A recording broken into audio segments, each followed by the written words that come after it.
this was like $2. That is like woman size. I got one. I just put it in. Yeah. Because like with indoors, they don't come with the glove thing. No, they don't. So I had to. I think it's Wacom. They don't even make their own gloves anymore. If you get a pig, you'll get. Oh, that's probably why I don't have something steady. Alright, let's go. Thank you, Jasmine. No worries. Thank you. Did you need to do something else? Do you need to do anything else? No, I'm good. Okay. Yeah. Alright, well, I just gotta That's fine. do some social media stuff. Yeah, go for it.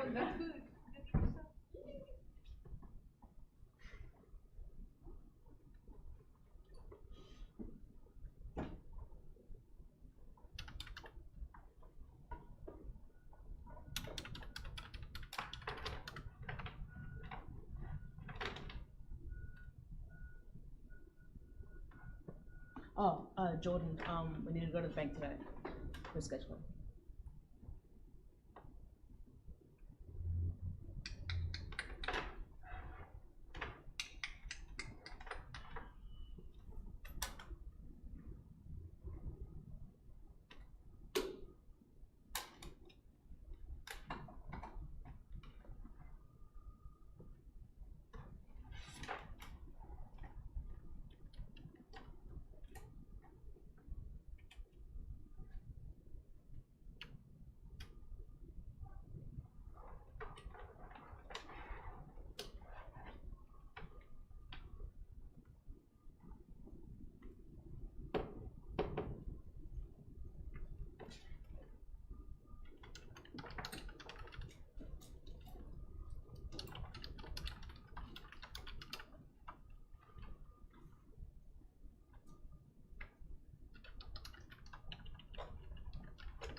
Hi. Morning.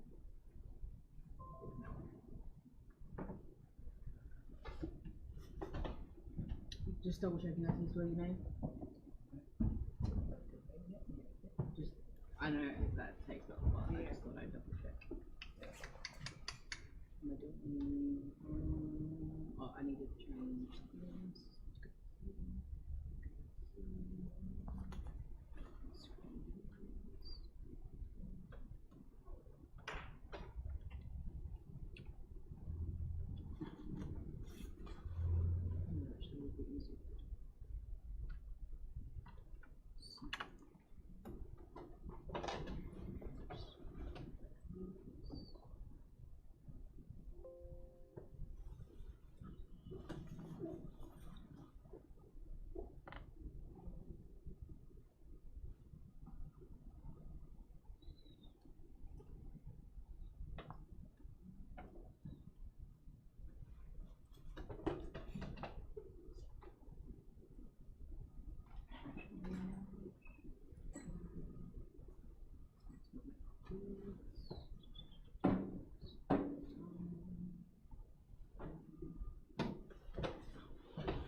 Oh, I just realized we're streaming. Okay. We can go on here.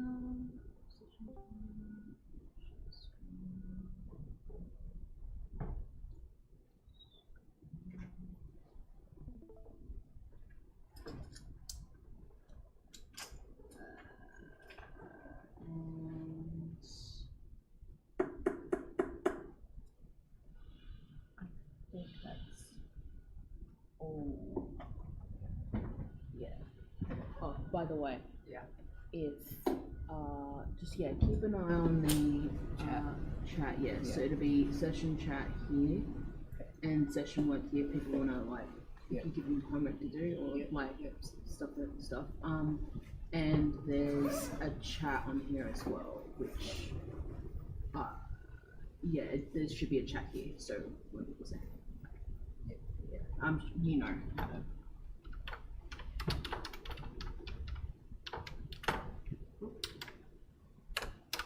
There we go. Awesome. So yeah, Okay, cool. Do I wear the mic and stuff? you don't have to, but you can if you want to. Okay. Well, do they need? But they receive stuff from here, right? Yeah. Or- Okay. Okay. Yeah. Can everyone hear me? Yeah? Okay, cool. Yeah, let's start it. Oh, do you want to start now?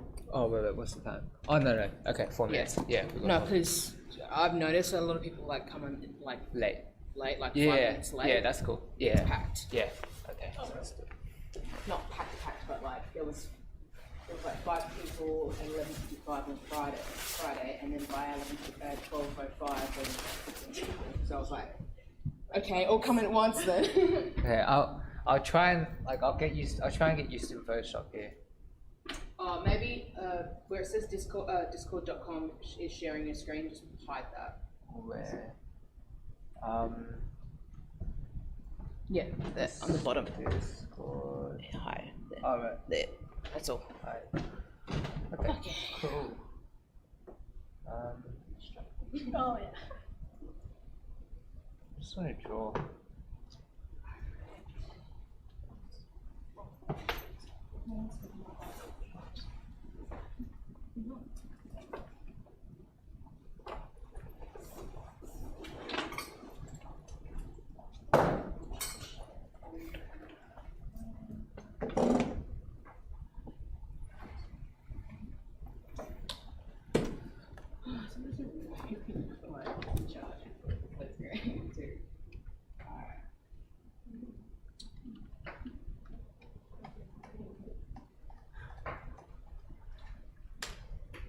We'll start like 5 minutes after 12. Yeah, that's fine. I'm just trying to get used to this Photoshop. No, that's fine. It's Yeah. all good. I was just letting you know, that's all. Yeah, I didn't know what you were doing up there. Yeah, okay, sweet, cheers. Why come the other group in the world building workshop? Ah. That was your idea. But they're going to be amazing. What we're gonna do is we probably won't end up choosing one world. I think everyone can still present, but I think if we continue doing this through Sketch Club, I think like if the chosen world or whatever, there might not be enough jobs for everyone to do in that one world. Yeah. So I think You may have to do like a portal idea, between the universe worlds. yeah, but it might be a bit hard. So I think everyone who wants to do their own world and stuff like that they can continue to do that in Sketch Club. I think that's more We all flexible. participate in like the Yeah, you can do your own thing or you can just join with someone else. They've done so much work. Yeah. I'd show you, but I'm out of makeup. But she's doing the club. I'm doing logos. I need color palettes first. I'll get out my initial designs for Aaron. Good. I can't do. Oh. You could just like white. Design wise. Yeah, it's alright. Can you sit here? No, you can't sit anywhere. Quick, sit your ass down. Alright.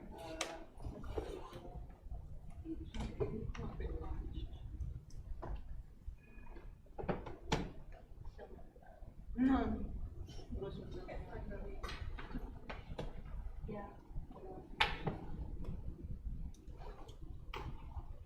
God, it's just all there is.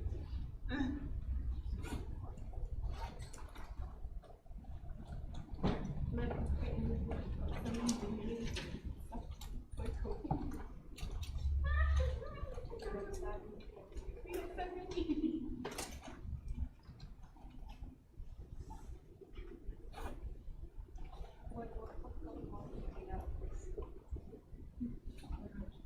It doesn't matter, like, the main colors.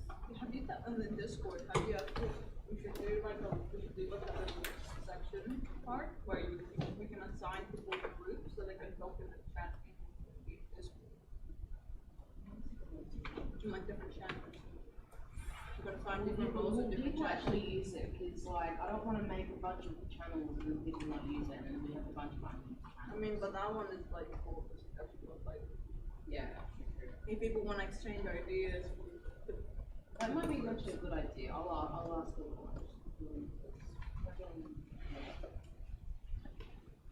But yeah, that's a good idea actually. Thank you for suggesting it. I'll see if I can work it out today. Yep. Any other colours? I'm just double checking that. Isn't there something you automatically get? Yeah, it's called cool words. Yeah.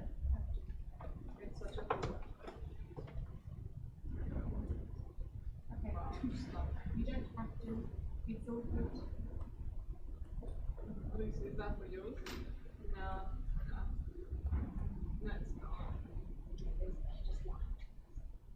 I'm actually very excited to tell you the idea. I'm really excited to buy home. I'm excited for everyone. This idea.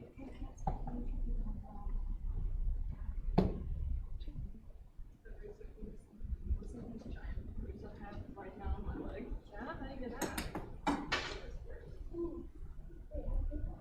What's it called? So at work we have like stuff with like the hot stuff, like pasta bakes and all that kind of stuff. It's called tamarind. So yeah, I was opening the gloves like I slit the glass door open and then the metal hinges came off and it fell on my leg. I have also a bunch of cuts on my ankles from the glass. Yeah. Thankfully it happened while we were closing. Yeah. Yeah, also all the glass was got to the food. So yeah, I got that. That happened. So, yes, and that picture is from today. Yeah. I'm gonna turn off the light. Yeah, sure. And thankfully my boss is like, oh, you don't have to take it as an accident. Because I'm like, hey, do you want me to like maybe pay a bit of this? Things like that, it's fine. Thankfully,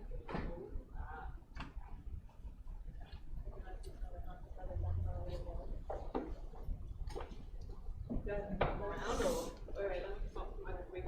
Why not also focus on this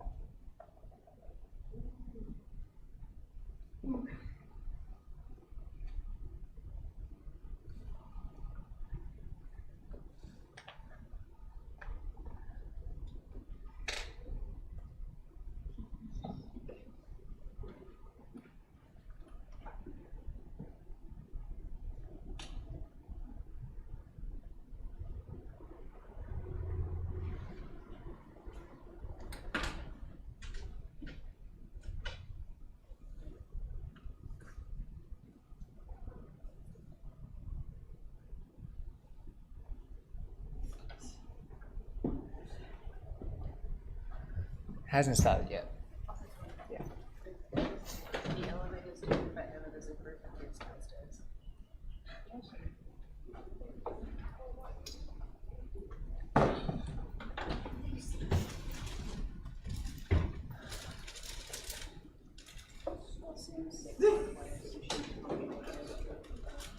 Okay, then, a boy.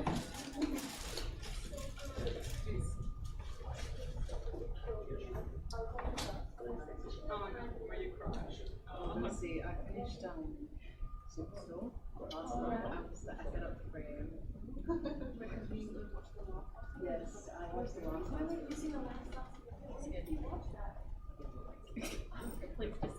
It's like I think it's 1.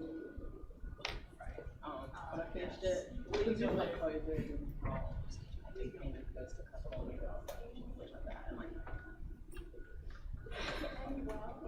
yes. Yeah, actually, it's really, really good. It's very surprised how well it went. It's like bittersweet. Yeah. I hate that the kids but like, look, it ended good under the circumstances. Oh no, I didn't find it down there.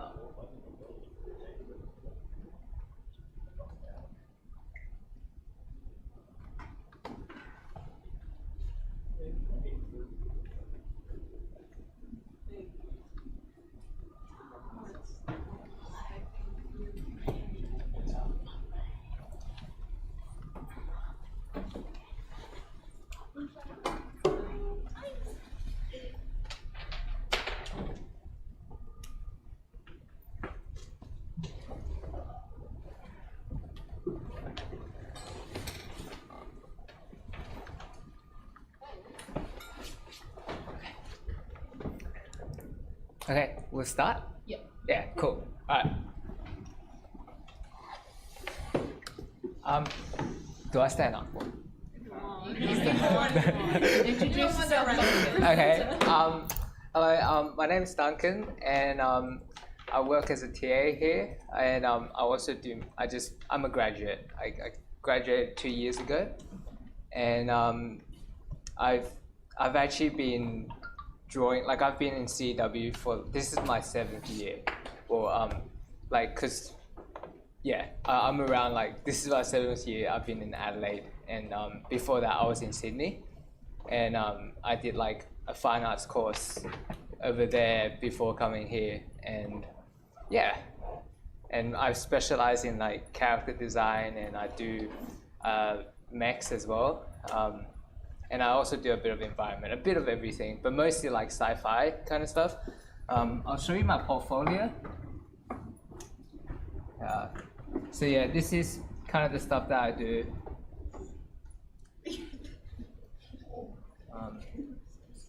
So pretty.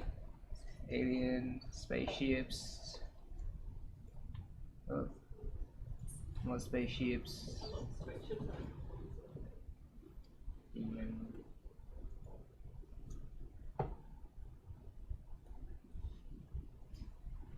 But yeah, so I mostly do this kind of stuff.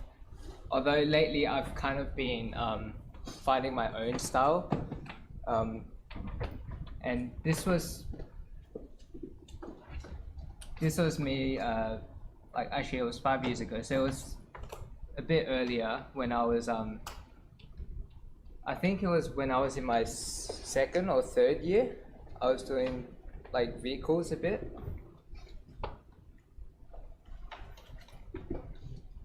Yeah, it's not the best stuff. Yeah.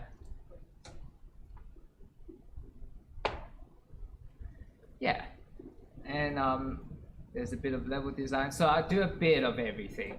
Like I went to like character design. Like I did environment design with Ned, and I also did character design with Tim. And there was design fundamentals which ran back then, and we had to design a whole bunch of weapons. So I'm all over the place, but I think where my strength lies is being able to kind of adapt and being able to look at my reference and be excited for it and sort of design something out of that, as opposed to just because I'm not like the speed painty guy, right? Like I can't really do like the same thing over and over again, and I don't have that. Yeah, no. Like, cause some people could like pump out like similar stuff over and like, but like it's good, right? Like they have their autopilot thing, which is like really good. But I don't really have that. But instead I kind of spend a lot of my time. My creative process is just spending a lot of time with researching and then drawing the reference and sort of learning it on the job or like on whatever I'm doing and then applying it. So yeah, maybe one day I'll have like a enough visual library to really come up with stuff out of nothing and make it look really nice. But yeah, but I do excel in sort of like doing many different things and being able to just having the like drawing skills to do that. I think is where I kind of excel in. But yeah, so this is basically my professional portfolio, and before that, actually, I wasn't also always a digital artist. I did this is actually my DeviantArt, and so this is when was this? This was my 3rd year in my visual arts degree, and How old were you? I came out straight. So I came straight out of high school. I was probably 21 or 20, yeah, 20 or 21, around that. I mean, the later one is sort of like, this was like for just before I got into CEW. He used to like, so CEW used to like have this Facebook contest thing where we would like, you know, he'll be like, yeah, design a Sith Lord. And this was like my entry to the competition for CEW. And and if you win, you get like DVDs. You know, like you get I actually just got I won the James Fake one. I think I came 3rd or something. But yeah, I was doing that. It was just really funny. But like no one like there wasn't that many people entered. So I was like, yeah. So this was just before me coming to CEW, right? I would say maybe a month or so, like 2 months before coming to CEW. And I would like watch heaps of Feng Shui videos because my friend got me into it. That's not me. I wish that was me back then. But yeah, so like I didn't really know about digital art until my last year, my third year of my visual arts degree, and I was 21, and my friend was doing digital art, and he was like, yeah, just look at concept art, and that's how I kind of started hearing about this kind of stuff. So yeah, there's a bit of, I was doing mech back then, like I was doing cars, and this was 2014.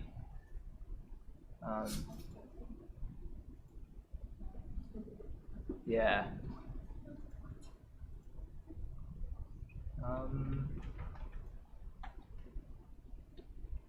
Hang on, let me show you even older stuff. You guys should see this. Yeah. Were you there? This was 2014, so I was probably 21 or so, something. Oh, yes. Oh, wow. Yeah. So it's like, oh, she's a beauty. I know it. But yeah, and this is really funny because my friend showed me Photoshop. Oh, so like this was my first painting in Photoshop, right? But it took like a whole week because I was like literally just like painting each branch and then just filling it and just changing it, and yeah. But I was pretty happy with it then. Yeah. So that's how I started. That was my start. So mostly I just did like, oh, this is like my first photo bash attempt.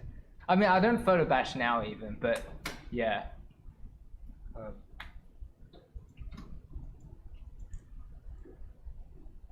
And so that's me before CEW. And then to be fair, I have like 7 years, right? So I'm like, this is like 7 years later, and I'm still like not like pro yet, but you know. Anyway, so this was a bit later, and what started happening is I I kind of got really frustrated when I was creating this, like, cause like I felt like I did what all the games needed me to do. Like if they wanted level design, I was like, okay, cool, I did level design. Here you go. This thing, you know, he cuts that thing, it makes sense. And I felt like I wasn't like bad. I felt like I did the thing. Like as in like, I felt like I did what the industry wanted me to do. And so this was on my 3rd year, right? Like I did thumbnails and I was showing everything. And yeah, so towards like especially after uni for me was like a period where I started kind of, I felt a bit lost because I was like, oh, I wasn't really like I didn't have like a solid job which wanted me to do what I wanted to do, and like it was tough at first, but then I started trying to find my own voice as an artist. I started trying to look at things which I really wanted to draw, and so that's where my Instagram stuff comes in, right? So this is like a whole, like, so this was after my honors degree, and I did like heaps of studies and stuff.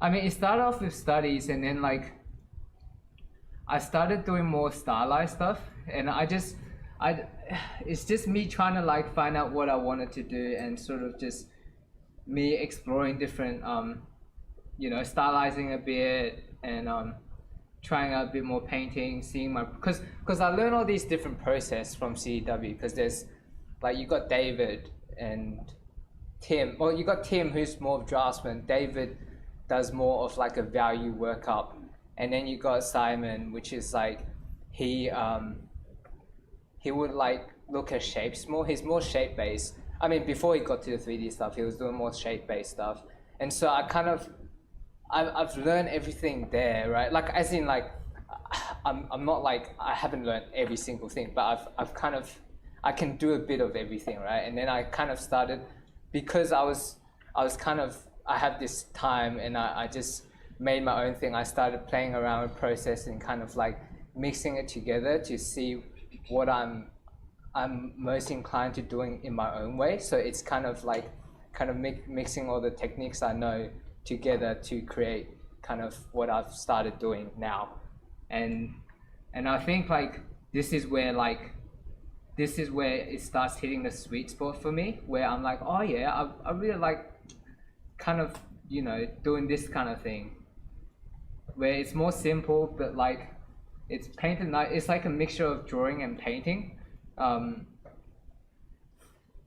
I mean, I would go back to drawing and stuff and try different ways of rendering, or like, oh, what if I don't render? It's like I'm trying different things, and but yeah, like I think I'm most proud with like the last 2 characters I did, as in like I felt like, yeah, this is where I want to head a bit more. I felt like this is where I started getting my identity as an artist, or like as a like, it feels right to me, right? Like it feels like, okay, this is the direction I want to head, and that's what I'm going to start doing, I guess. Yeah, so I guess I'm just sharing with you my so yeah, like you could see, it's a mixture of drawing and painting. I would like, it's really fun. Like I mean, basically I'm just doing this stuff to find like what I find most fun doing and what process I like to do in my own time, so that when I get work in it, I'll be doing that, right? So yeah, so that's my introduction, I guess. So that's where I'm at. You saw where I came from, and let me show you what I think about when I come up with ideas, right? So what I find a lot of times is, like for this character, for instance, it's very based on, like I actually don't have to do too much to make a character from my process, because I think all the cool stuff's out there. Look, like I actually just took this, right? But kind of kind of exaggerated the shapes and changed it a bit to make what I have. And I think that's kind of like, for me, what I find is effective in a design. It's just something which is really simple and you just combine it. Because what I started finding, what I used to do was I would find ways to try and make something, but like make it different.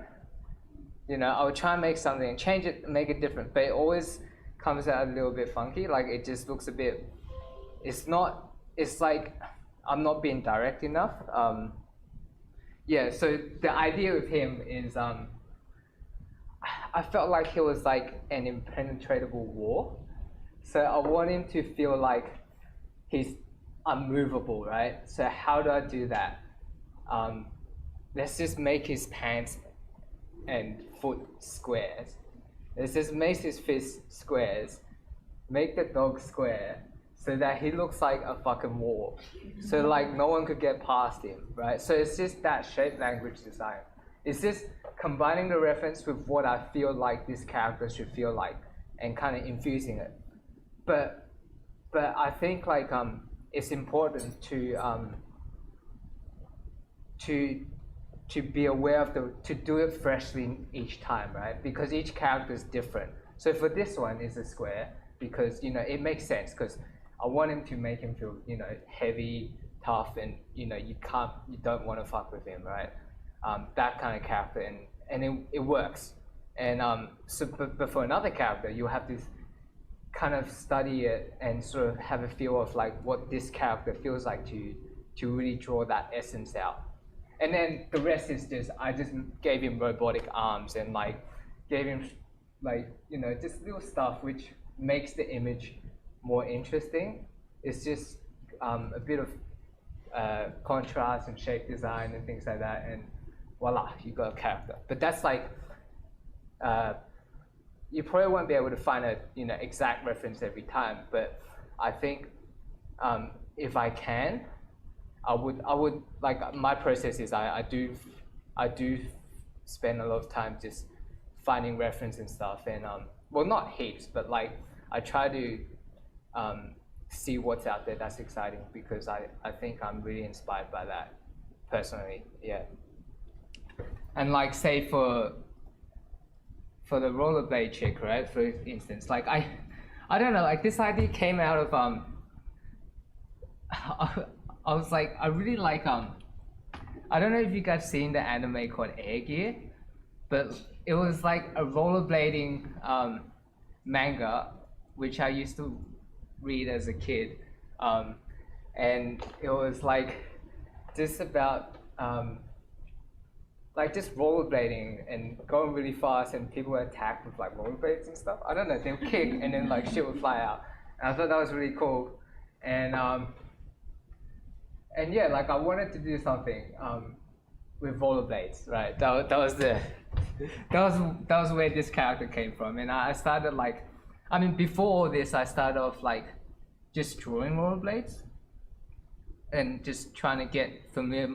Actually, I won't pull it up now because I think you get what I'm saying. Like I literally would just copy like rollerblades and sort of learn about it, and then I was like, you know, it would be cool if I put like rockets on the skates so that she'll go faster. So like that was like the idea, rockets on skates, and then the reference was like, because I was heavily into like street fashion, and that anime was like all about like just kids wearing cool clothes and just like flying, and girls wearing mini skirts as well. But anyway, but like and yeah, like so I basically just went to like like Tokyo Fashion on Instagram was a page I follow, and they have these really cool people just dressed up in whatever clothes, like in street fashion, and I love that. So I basically just mixed the two together, and as you can see, I actually didn't do too much in terms of like bringing the character out. I even like toned down bits of it, like you could see like she's got all that shit going on, right? Like I just like I looked at it, and then I kind of just started just even taking stuff out to make the character read a bit more clearer. And then like I sorted the length of the belt just because I felt like this length is already good. Like those two are long ones. If I make this one long, it kind of offsets the balance, so I just made it shorter so that this becomes a focus. I toned this down, I turned all the buttons down so that you could see the face more. And I gave a like cyberpunk masking with like this to kind of draw the focus. Tone this bit down, add more details here. So that's just controlling kind of like level details. And then that's it. Like it's just taking the reference, kind of like either tone it down or kind of amp it up. But basically, look at that image and sort of like make note of what you think is coolest and sort of amp it up, and then tone down things which are irrelevant. Basically, that's what I do most of the time when I kind of look at my reference. So just making the idea clear.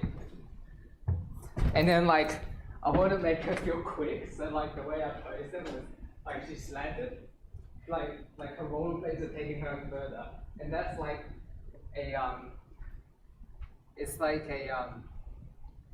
you get it. It's like visual narrative, right? Like it's just, how do I make her feel like her feet are going faster? You just make that, like, it doesn't matter if it's unbalanced, I just make it like that, and then it's like, it feels more, I mean, I don't know, to be honest, like, in a character design, it might not fly as well. They're like, no, we need to stand it.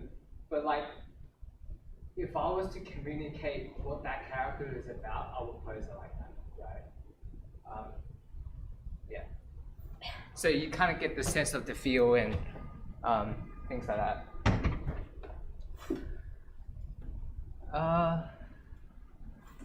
Yeah. And let me show you. So let's go back to Machete. Where's Machete? So that's Machete. So like, I'll show you a bit about what my process is, right?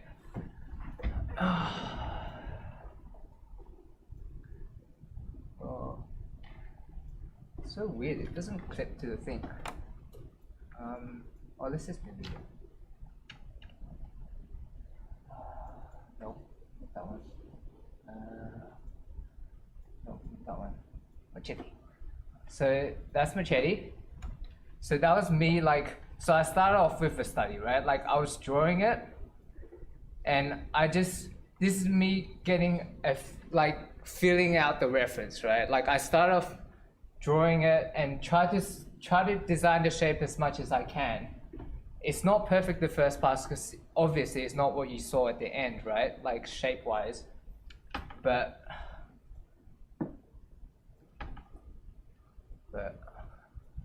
hang on. Let me see. Yeah, so I kind of started designing a bit of shapes, but it wasn't there yet.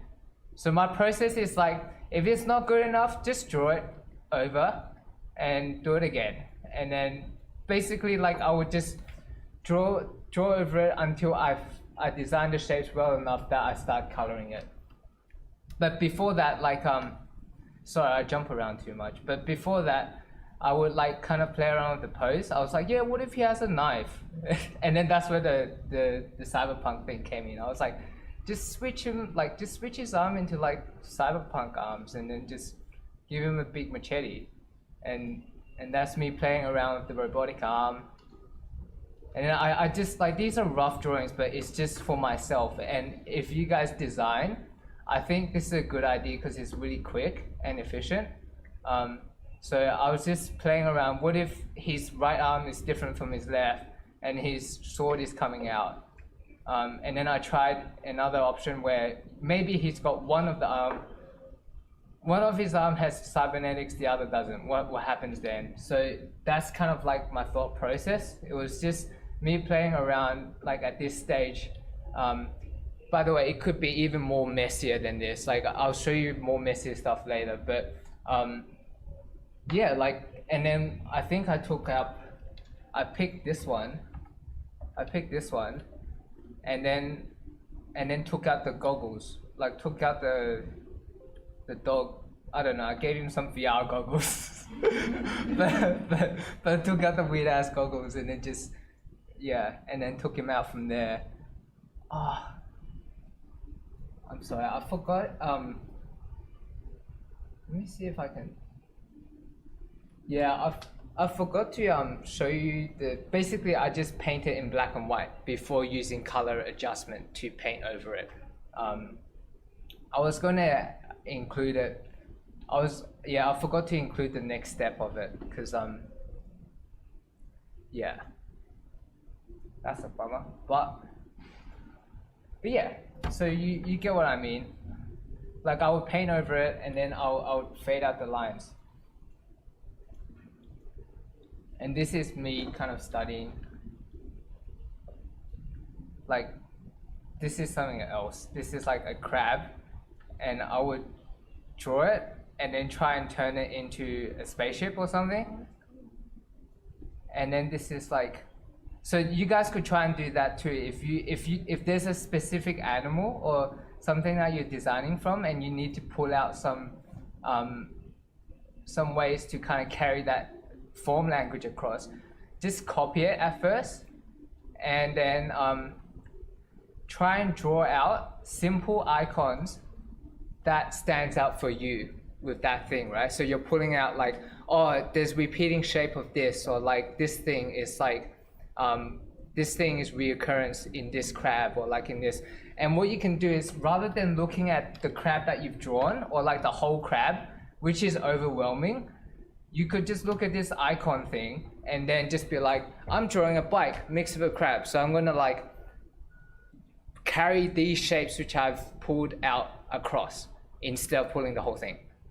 So that kind of, it makes it quicker as well, because like it makes it easier to remember, and you could use it in future maybe. So yeah, so basically I just started turning the crab into like, what if I turn it into like a spaceship, like a hanger, like hanger opening? Or like the eyes, what if the eyes was like mechanical and it's got, this is where they, what do you call it? Where the lookout is or something? Yeah, so just, this is, I don't know, I included it in because I thought it was like handy for me to kind of simplify reference and sort of try and carry it across in other designs. Yeah, and this was me kind of just taking a rollerblade and then just slightly changing, like designing the shapes but keeping the rollerblade feel. And this was just done before I did the character, right? It's just me studying, but like it's me familiarizing myself with the reference and sort of like learning about it so that I could, you know, it'll become easier when I draw it. And so I don't have to think about all this stuff before, you know, when I'm doing a character. So this is because she's got like rocket jets on the back. I was looking at like Gundam's exhaust, and I was just studying the shapes and stuff and how like the jet stream thing comes out, and you know what shape makes it feel like it's fast, and you know, yeah. So that's pretty much it. But what I'll show you now is as in like that's pretty much it for me talking. Do you guys have any questions or anything about what I just said, or yeah? How long does it usually take you to complete a character design? It really depends. Say for the last one, for instance, like Machete was like, it was on and off. Like I would say, if I was to work like 8 hours, I would say like 3 days, 2 to 3 days. Yeah. But that being said, like I take breaks, right? Like as in like I actually like, cause you saw like I would draw a bit of other stuff and then I'll come back to it, and then so I'm not sure, like time wise I think 3 days, right? 3 days or even 2, right? But like but then that's not accounting for like the other stuff that I've been doing on the side.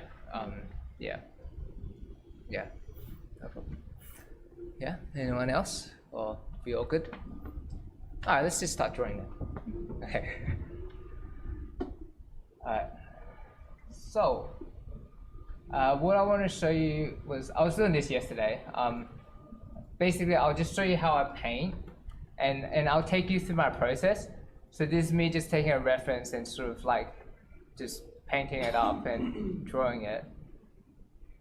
So I'll try and finish one of this today. But let me get up the reference.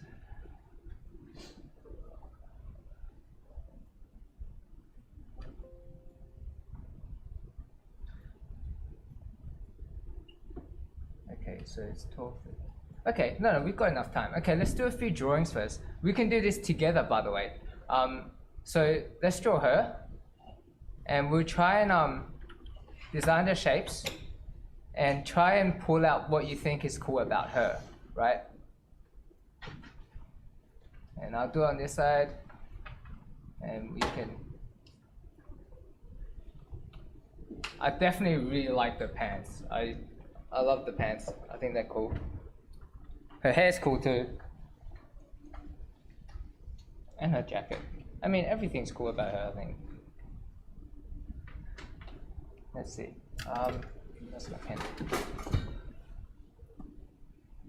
So I'll start a new layer. I usually start with the head.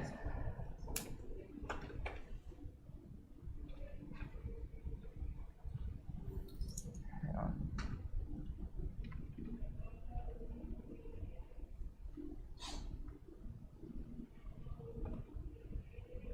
Let me make this a bit darker.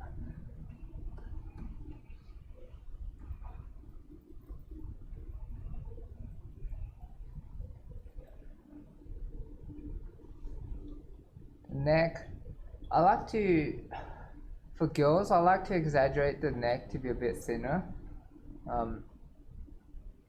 It depends what kind of character, but I think for her it works fine. Because I think she's kind of slender anyway. So that kind of exaggeration could fit with her. So I would kind of ask, like, you know, I know these simple simplifications, right? Or like these simple shapes. No, as in like these ways to stylize shapes, which I think is cool.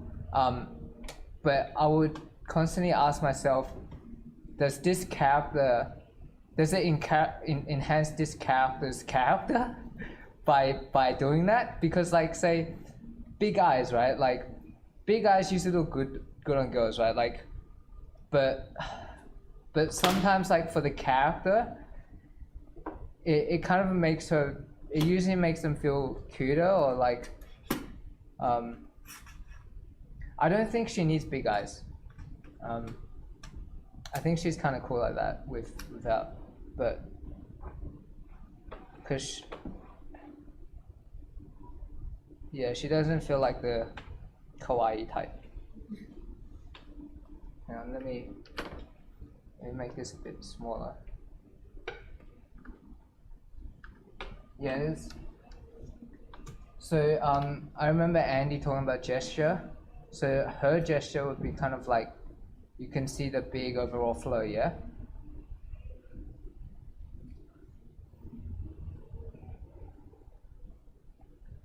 So it's just me kind of like keeping that as well because I think that looks cool. It kind of flows right onto the pants.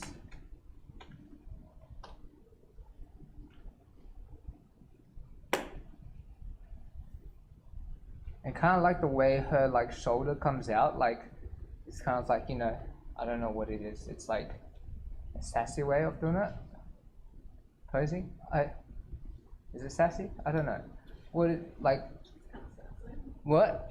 It is a bit of sass, right? Yeah, it is a bit of sass. It's like, yeah, put one shoulder higher than the other, and then that's like typical as well, but it's cool, it works.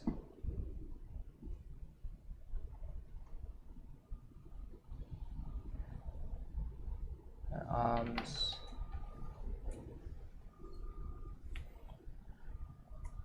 See, look, I don't like the way Okay, so her hip looks like it disappeared. So I'm going to add that back in.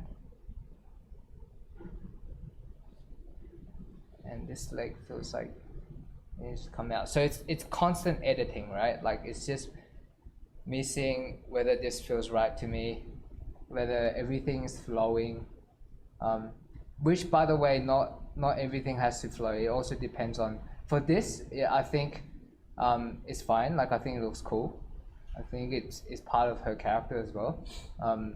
But like for Machete, for example, right? This guy, there's nothing that flows with him, right? It's like the idea is that here's a square, here's impenetrable, and you know, I don't try to make it, yeah, it's Jack. Yeah, so that's the subtext, and you just kind of cater to what you need to design.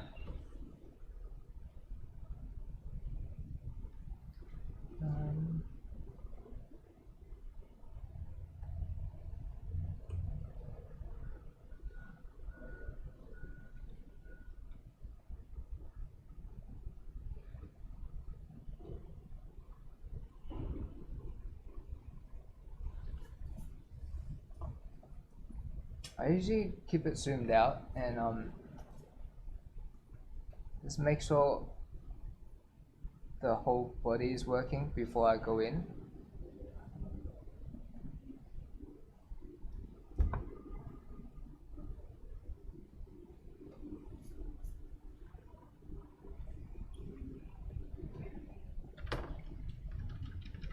And I would erase a lot just to like, because I feel like her shoulders are a bit broad on the other side, so I'm trying to thin that out.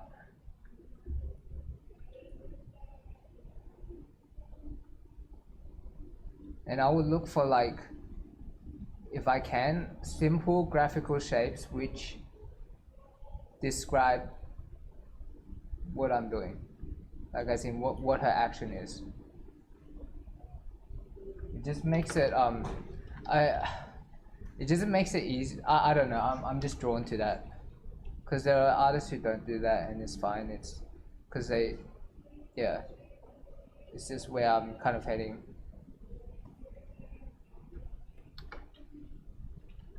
Like her shoulders could be like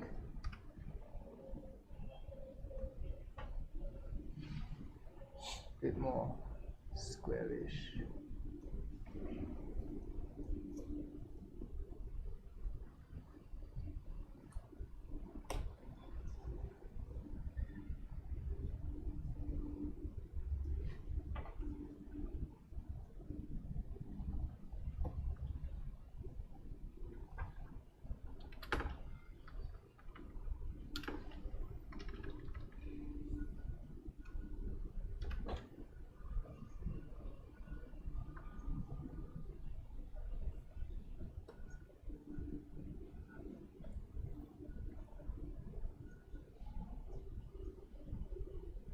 So now I have this idea where maybe the gesture of her hair could kind of flow down onto the shoulders. Like it could connect, like look like, have it not connect, but make it connect enough so that you could read it as like, it goes down like this. Just kind of simplifying it. And just making it flow nice. And then I kind of like, because I have this simple, I think this side could be a bit complex. So I could like make this bit kick out a bit more. And like it goes out, in, out. You see that? So that's kind of shape design, right? You got this side, simple. And then you got the other side a bit more. I mean, this is where the attention's going to go, which is perfect, right? Because that's where her face is. So, but then like as it goes towards the pants, I could even like, I could taper it and make it simple again, so that we don't look at it. So it's just drawing our eyes in designing shapes. and like her top is like, you guys heard about the 1, 2, 3 thing where you got the big, medium? Of course you have, like big, medium, small, right? So her top is like compared. Okay, actually her midriff is the small shapes, and her top is like the medium. This is the pants are definitely the big shapes, right? And then you got even more smaller shapes on the face.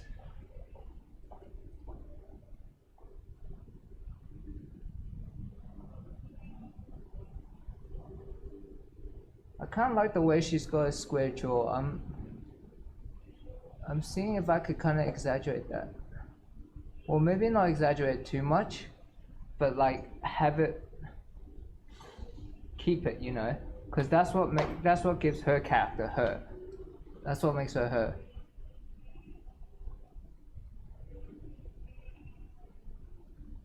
But like the neck is kind of like slender, kind of like your typical stylization, which is like, I think it's like I'm just picking one feature to exaggerate, and then the rest is like kind of a bit less out there in the exaggeration, so that we get a sense of what she's all about.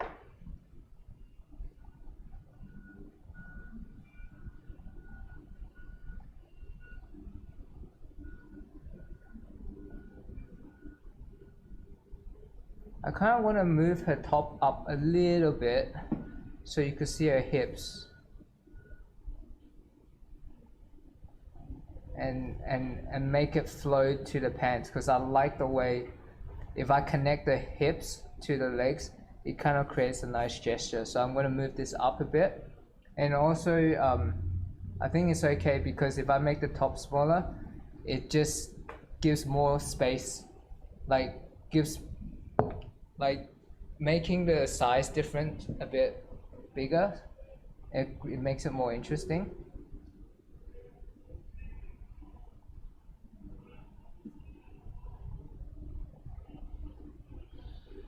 Give her the handbag.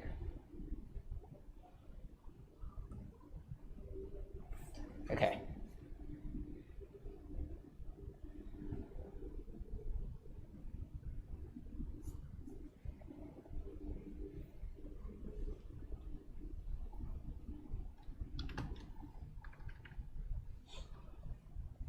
I'll move her arms in a little bit.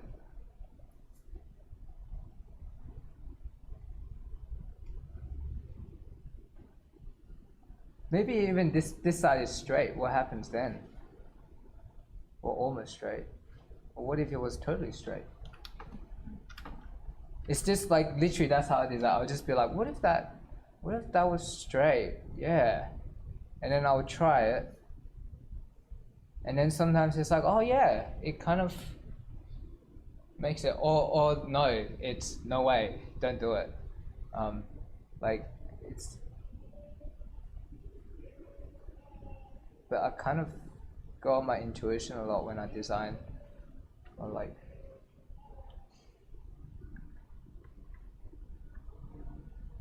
hang on, let me see if it's better before.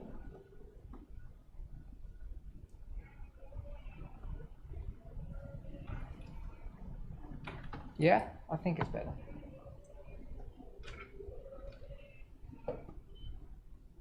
Tiny bit better.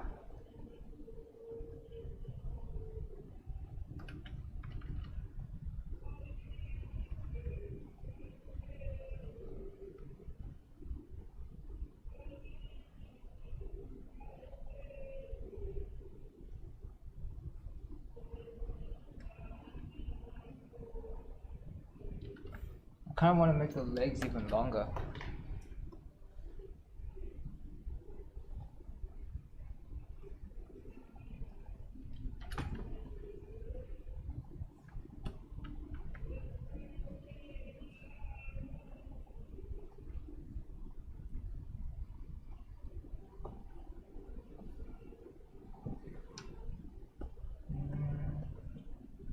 Yeah, let's do that. Okay, so now like I'm gonna switch to a different way of drawing, right? So far what I've kind of been doing is like scratchy gestural lines. But what I've been starting to do is, okay, so this is the under layer. I'm going to add a new layer on top. And now the way I draw is going to be a bit different. I'm going to thicken it a little bit. And I'm going to pretend that I'm going to draw like Kim Jong-il, but not Kim Jong-il, because I can't do that. But I'm going to be like, okay, I'm going to try and be as clear as I can with the lines. And I don't need to like, I'm not going to go scratchy. So it's like, but what I find is, it gives me a more definite like clarity, because I have to be clear, like it's just one line and I'm not going to do more than that.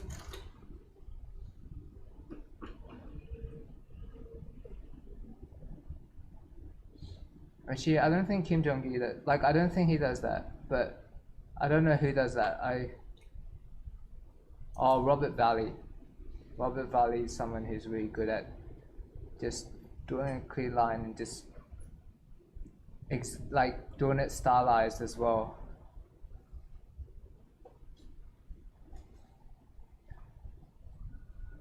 It's not the finish line, but I'm treating it as finished as I can, so that I could make decisions quicker, so I know which lines I want to change quicker, right? Because when I'm forced to make the decision, I make it, and then it could look shit, but it's fine, like, because I know that if I didn't make that, I wouldn't know that it looks shit, so that I'll spend too much time on like scratchy phase and not do any, like, not get any progress as to why it looks shit.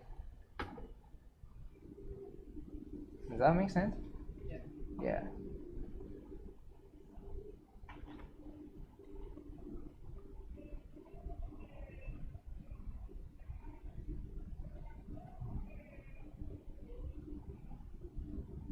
As wiggly, I'm very, like, I can't do straight lines to save my life. Or maybe it's because of the smoothing or something. No. Yeah, I always find Photoshop on stuff. Yeah, I had drawing Photoshop. Well, you guys have seen the raw line drawing by Duncan Li.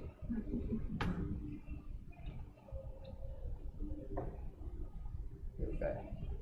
So I like that, you know, I like how, I don't know, I like how that curve kind of mirrors that, so I might amp it up even. Let's see. Like the shoulders and the way that, you know, the shoulders, like this line, and hang on. Stop. Oh, hang on, let's just do that. Like this line, and this kind of creates like a cool direction, right? And then maybe I could like make a flow down here.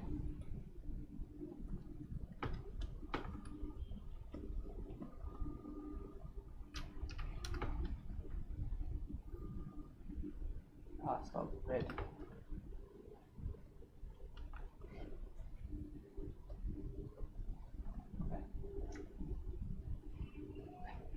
Let's just do that.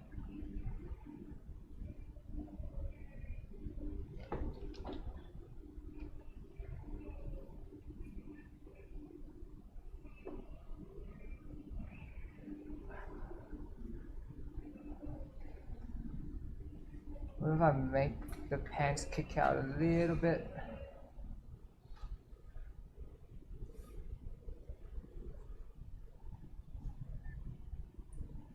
I'm not going to worry about the details of the knot yet. I'm thinking of doing that. I could do that in paint easily, but I'm worried about the cut line and the angle, not the cut line, the angle that the pants stop. Like maybe I could do this to design it. Like I'm designing this line, whether it's like that, like this, or like that. You can try it. Hey, that's kind of cool.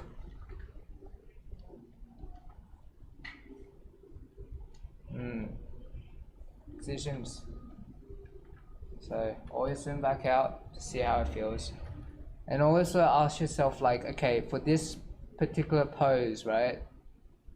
What feels more right? Which one brings the character out more? Cause like at the end of the day, the shape could be cool, could be nicely designed, but I feel like it has to kind of support your character thesis or your character idea, right?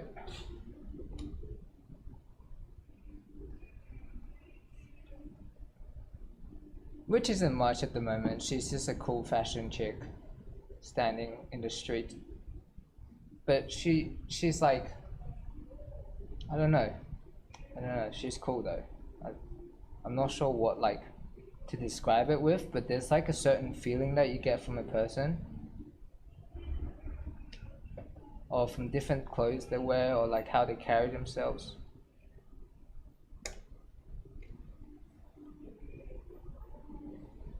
I want to see if I can design this pants. Like you can see when the reference it kicks out, right? I kind of want to like make it line up with this, just because I think it creates a nice flow. I mean, like if you're making a like, I think in game wise you could kind of like fudge the physics a bit, but just alter the size so that it looks cool. I mean, like you probably won't be able to have it like that real life, but then, you know, it's a game, or like it's something that it's like an animation or something, and it's exaggerated like that to even further enhance the feel of the character. And I think that's really cool. Right?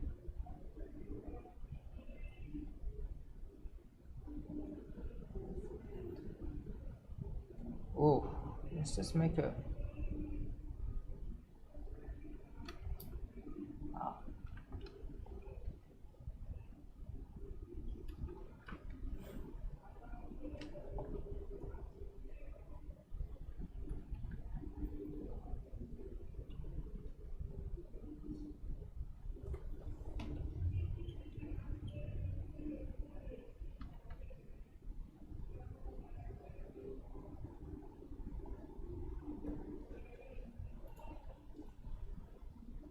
You know, it's good when I draw in front of people because I can't fudge around.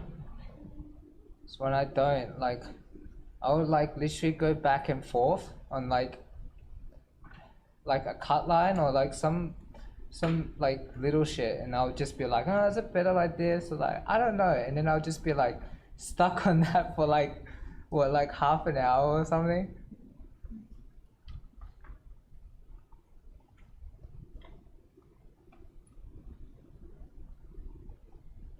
I'm just babbling now.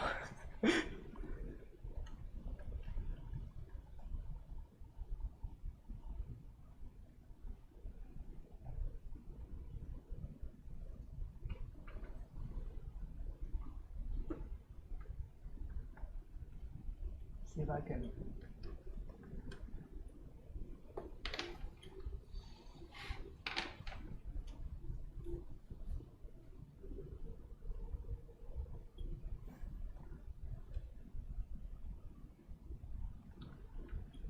Face. Oh.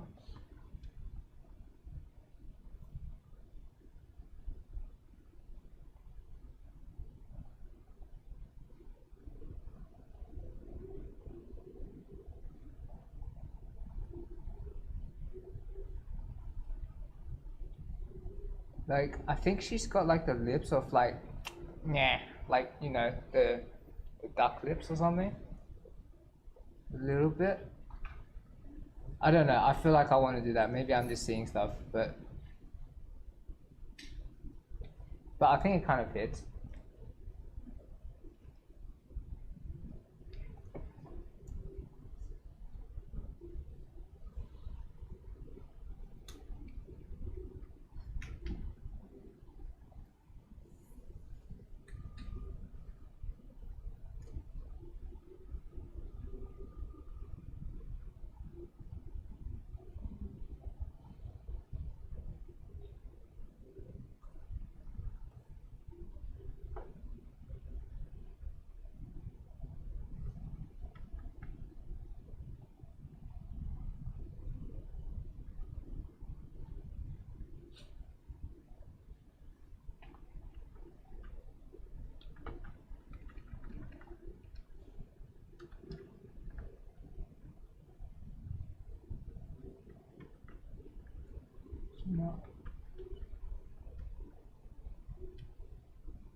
know,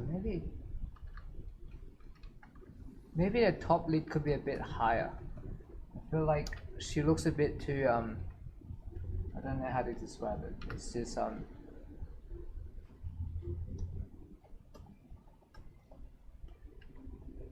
maybe stuck up.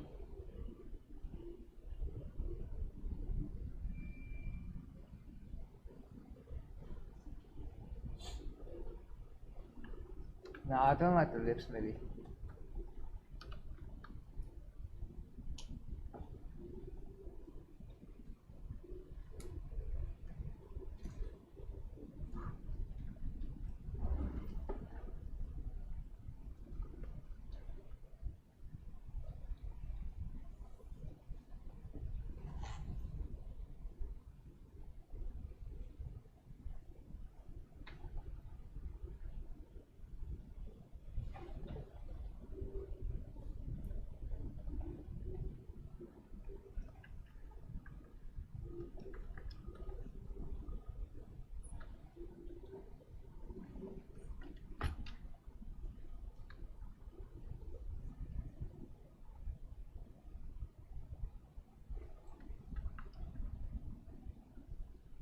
Okay, so that's a line pass.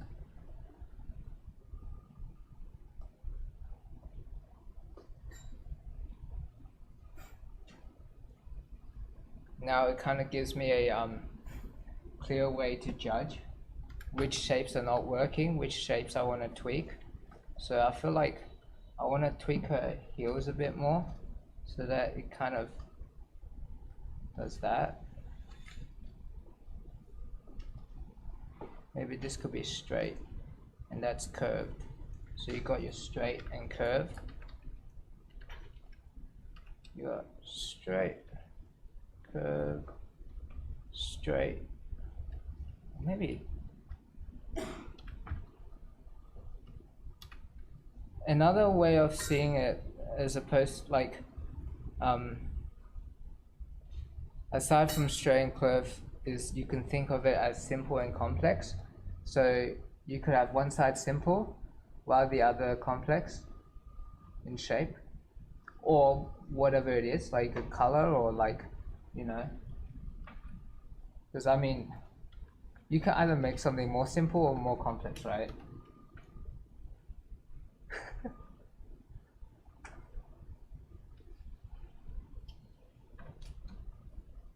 Okay, cool. Let's see. Let's just see if I can block it in now. I'm not gonna bother with the clean line work because lately, like, that's like my style lately. But as in I feel like so what I've started doing before doing the clean line work is I would block it in to see how the value works, right? And so now I'm seeing in a different eye. So this is where it's not drawing anymore. It's kind of like seeing in paint or seeing in value, and just designing that a bit.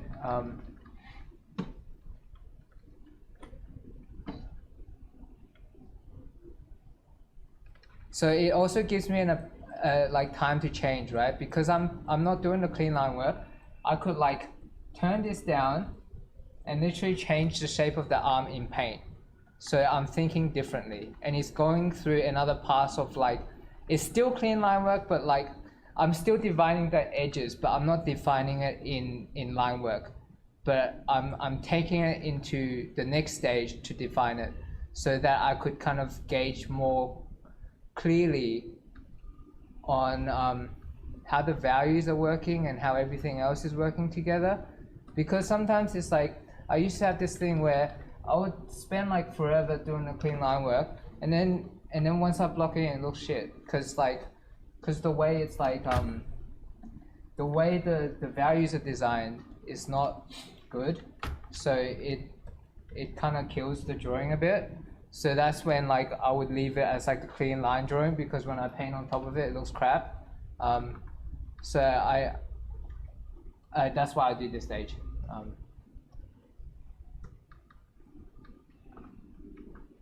When I do the like value also, I I'm also asking like, okay, where do I want people to look and where do I want the rendering to be, right? Like, say, I can render the crap out of everything, but then everything would take the same amount of attention. So I know I definitely want to render the pants because I think the fold is so cool, and it's just something like that's the main reason why I picked this reference, was because like I think the pants are so fun to paint. So I would definitely render the pants. It's just I'll probably keep the hair as like a simple shape with like very little rendering, because it's a dark shape and I could just communicate that graphically so that it doesn't draw attention to the hair, but I'm drawing attention to other rendered bits, which would be the face and the pants. I might not even render that much of the midriff, to be honest, because it's like, I think it's clear, like it's nice graphical shape, so I'll just keep it like that. And then I don't know, lately I just like to like put dark stuff next to it so that it looks, I mean, it always looks better with the dark, like, no, it doesn't always look better, but I just think like, oh yeah, just put stuff in the background, it looks kind of cool. Yeah. Were you gonna say something, Cassie? There was a question on the YouTube Yeah. chat. Oh, sorry. Yeah. Chat. Let me see, Discord. No, YouTube. YouTube, okay. Oh, cool. Any tips on building up detail in mechas? Yeah. When you put in the detail, think about where you want it to look. So at the end of the day, you're asking which is the most important thing that you need to do. Like, no, that you need. What is the most important thing about your mech? What's the coolest thing? And put the details there.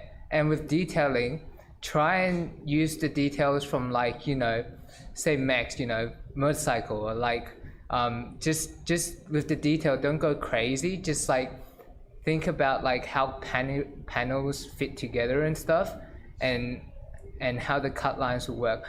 Which, by the way, cut lines could be a great way to kind of lead the eye. So if you do cut lines, don't just do random cut line details, right? Try and think about where you want people to look, and try and do the cut line which is like leads to it, so it's kind of graphical. Do you know what I mean? And also make sure, of course, detailed. Make it like if it's a screw, make it look like a screw, and if it's like bevel, it's like you kind of start. I mean, don't question too much about like exactly how it's built, but you just need, to me, my design sensibility is, if it looks like it could work, then that's good enough. I'm not gonna like sit around and think about, because some people, like, there are crazy mech people who does that, and I don't think that's wrong. It's just what I do is, because I don't look that far into it, because I'm doing other characters and I've got other stuff that I'm interested in. That help, Jay? Din? Peng? Jaden? Cool.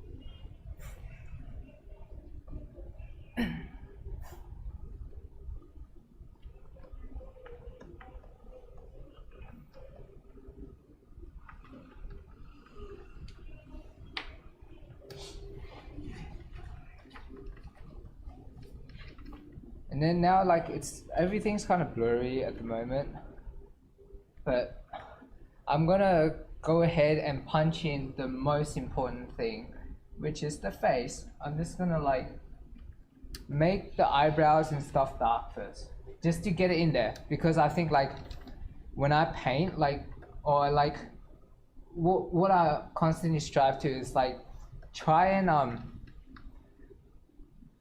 get the most important thing in first, so that I'm not like fussing around with details, right? Like I could render the bottom half or like render the crap out of something, but then if I'm not like asking myself what's the most important and just adding that in, right? And cause that would make you finish stuff quicker.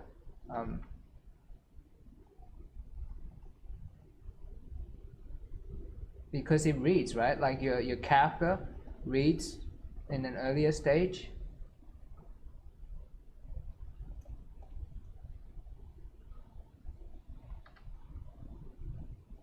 Let's just do 2 dots with nodes.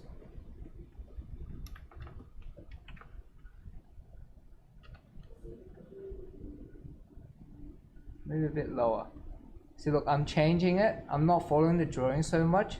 I mean, eventually what I start doing is just either painting on top of the drawing or just like taking out the layer. But like, it's just because like I constantly change it as each process goes. And I mean, sometimes the line work stays pretty true, and sometimes there are areas which don't. And yeah, and I'll work around that.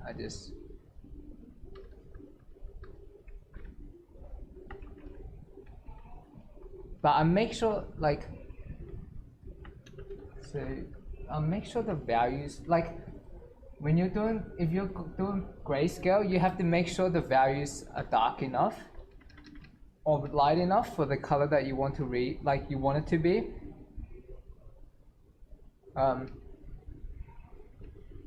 But sometimes like you could kind of tweak that with layers, but it does really help. Like this process does require a kind of like a prerequisite of like understanding value, like understanding your values, right? Like knowing how dark colors are and learning to see values and will really help you kind of like go far with this process. Otherwise it's like, it's really difficult because it's like, you don't know your values, right? Like you just, it'll become more mushy and stuff.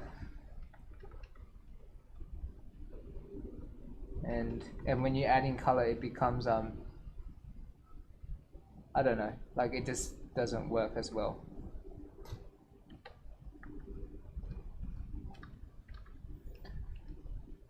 Let's see if I could just, so I'm also trying to simplify the shape of the shadow as well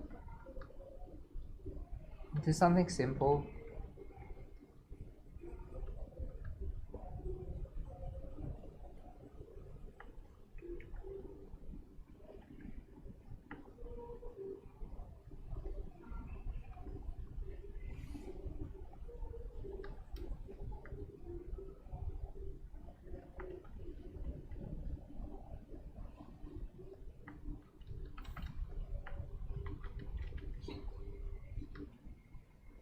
Basically, when I look at the pants and the folds, I'm trying to like group everything together.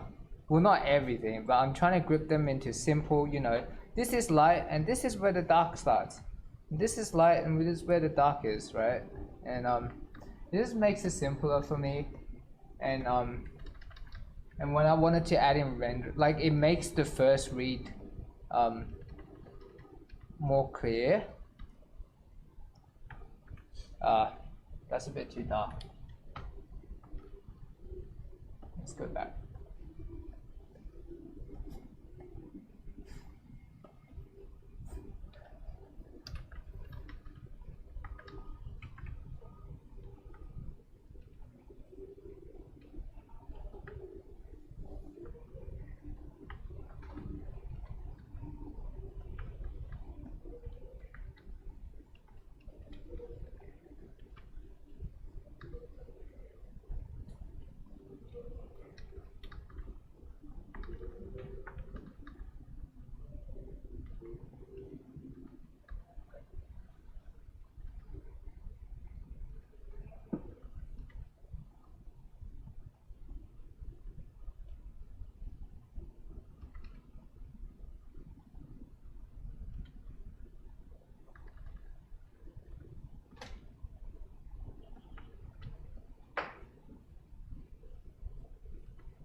Oh, let's add in the highlight of the hair. Because I was getting to a point where, okay, if I keep going, I'm just gonna render it a bit more, but then I felt like if I add in the highlight now, right, then it would bring the image to the next level.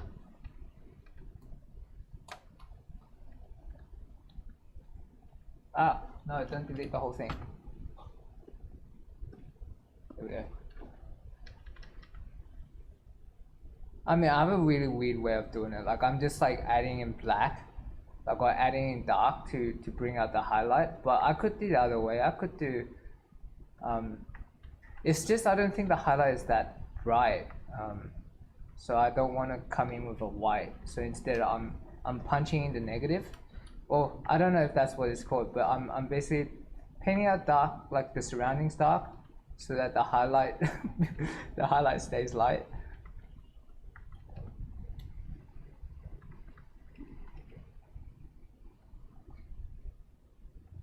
Square. Maybe? What if now I'm designing jawline, right? I'm like, look, oh, what if she's like that? What happens then? Does it look better? So I'm not like I go off the script quite a bit. Like I kind of evolve, like the image kind of evolves, not just through the line stage, but through the whole thing. I don't know. Maybe it's better before. I'm not sure. Like there are some changes which I find is like, yeah, this is clearly better, while others are like, I don't know, they look pretty much the same. And that's when I like, those are the most headache ones, because I don't know what to do.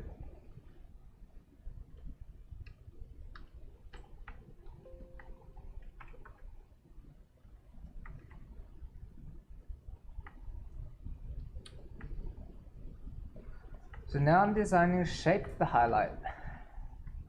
It's like, oh, maybe it goes like this, goes in and out, maybe. I mean, that's a popular shape for, no, it's also like a common, like it's, you also see that, like, it's not just a popular shape, I'm saying it, but it's like, you could kind of see it here as well, right, where the highlight is, it kind of curves around the head. So that's what I'm gonna do.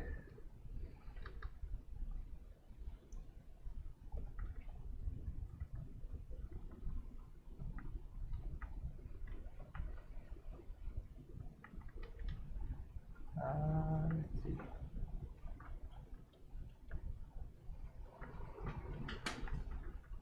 I kind of feel like it should have a few flyaways.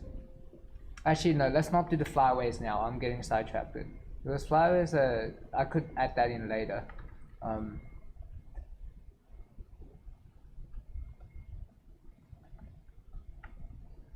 Let's see if I can bring out the face a little bit more. So a bit more rendering. This time I'm coming in with the highlight. Oh, let's just do on a new layer as well. I'm just gonna, let's see. No, not that. I'm not gonna do that. Yeah, that.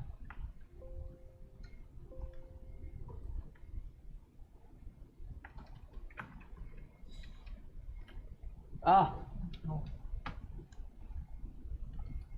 Wait. Okay.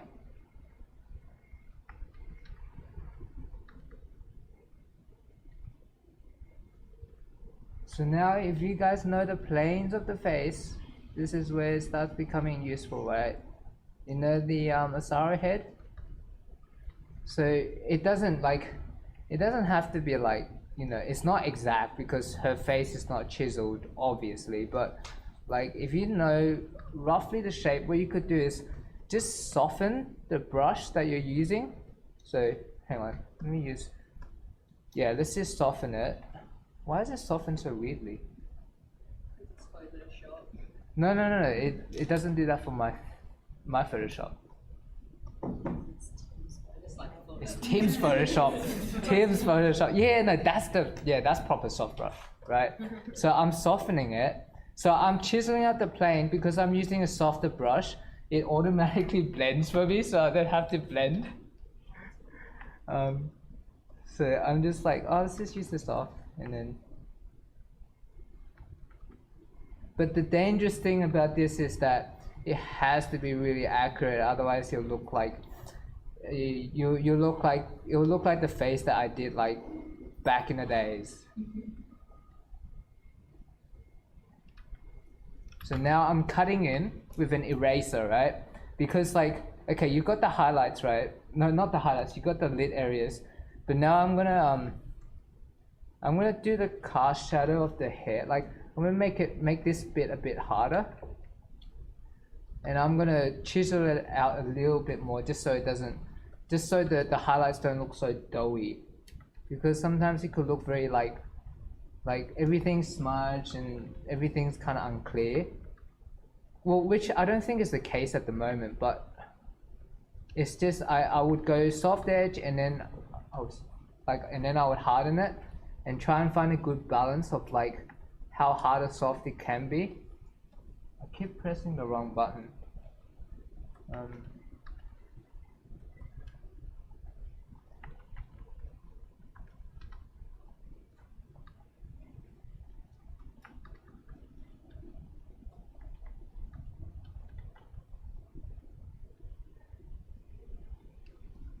Yeah, let's just do that. Yeah, that's my blending, kinda. I mean, I'll amp it up as I go, but for now, I think that's okay.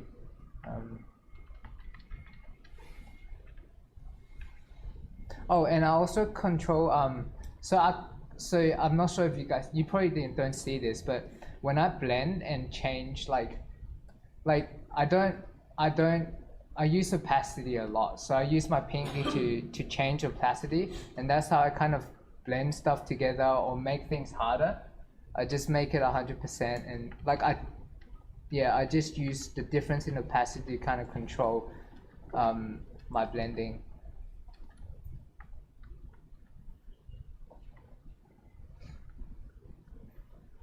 Okay.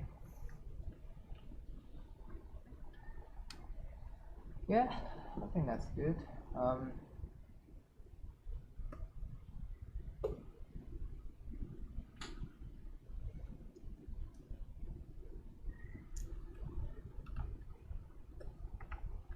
Now I'm just going to design the shape of the feet again. So I'm lightening the line work because like I think what I have is good, but it's not good enough. So what I want to do instead of cleaning it up in line work, I'm going to come in with the brush and design the shape of the feet, right? Maybe it's a bit flatter, like this. Let's make it a bit lighter.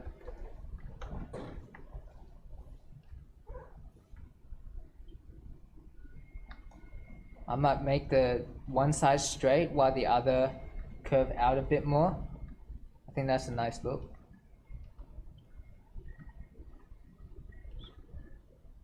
So I'm constantly designing the shape as I'm painting it. It's not just, you know, render.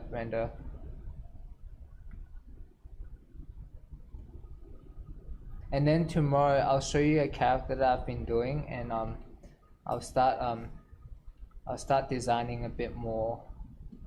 When I say a bit, it's only like a tiny bit. Well, not a tiny bit. Well, a bit, yeah.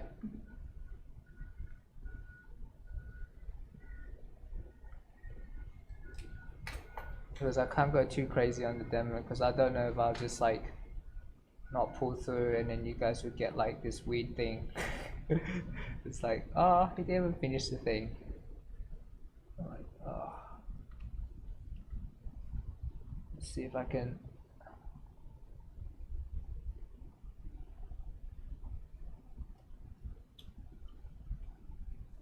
Yeah, I kind of like the pants coming out a bit more, so let's do that.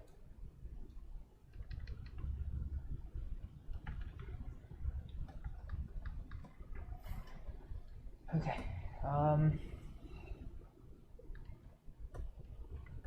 Yeah. Do you guys want a break? Yeah? All right, let's have a break.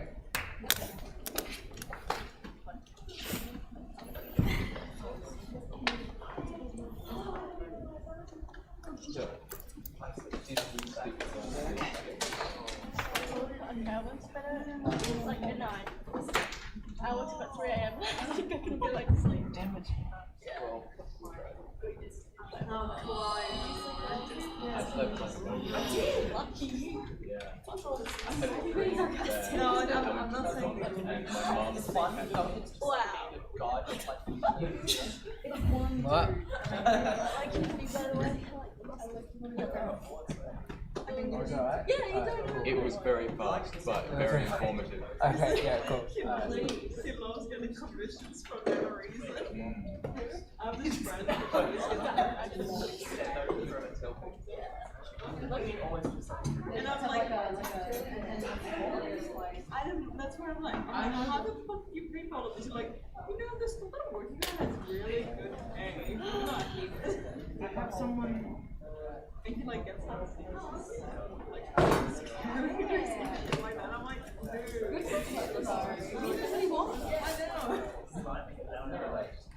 But no, this is what I've been doing. I've got someone like that as well. Supposed to do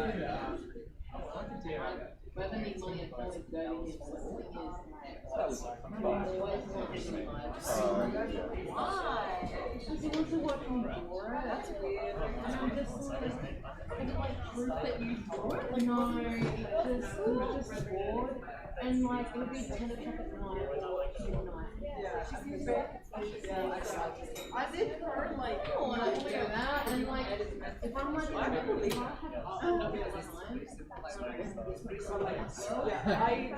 It really is nice. it's so I'd rather sleep at your house. Missions and how one of their Character big lives design. or whatever he does or Yes. and how it's kind of Well, stupid. that's it. Like you only get one choice, right? You You pay the stick artist to to boot do the camp. work. Unless you have a time And you only limit, you get do 4 it on your own. subjects. yeah, exactly. guys, I've done commission. He wants me to do it there and then. I've done commission. Wait, is I had to have this clear body. Yeah, then I think yeah, that's weird. I'm doing I don't like painting. I don't want to do creative work. I sat down and was like, do I like people back in the drew this guy? And I was like, yeah, I want to play this.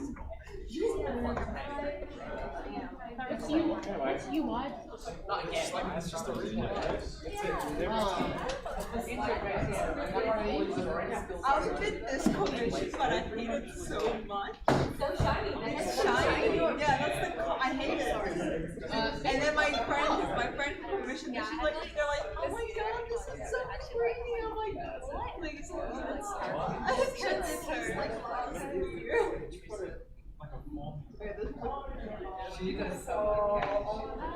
Yeah, this is like big. My friends, they all were like, I have this friend. It's sort of like a thing on the spot. And the joke. Yeah. So the trying to get that kind of joke. Really, It didn't really work. Like, So then, like we, they they would like explain the story. I'm like,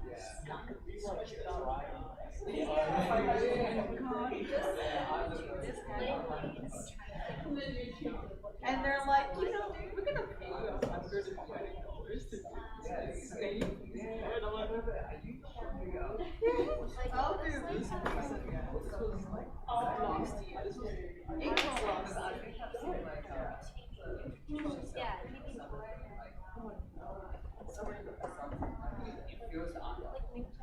Yeah, oh my god.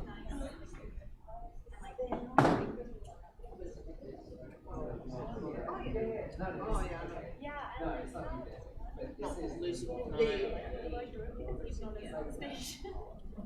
yeah. But maybe you should also ask for the channel thing in person. Yeah, in person as well. Oh, okay, yeah, I will. Maybe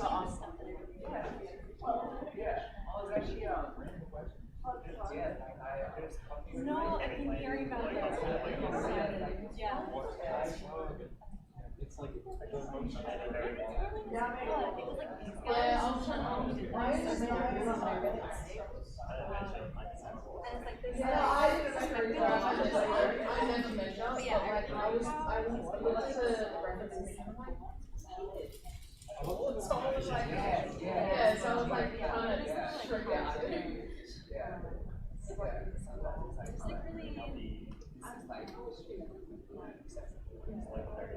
The shape one. Yeah. Like, for ages, I think this thing. I mean, like, I think yeah. it's not very much now.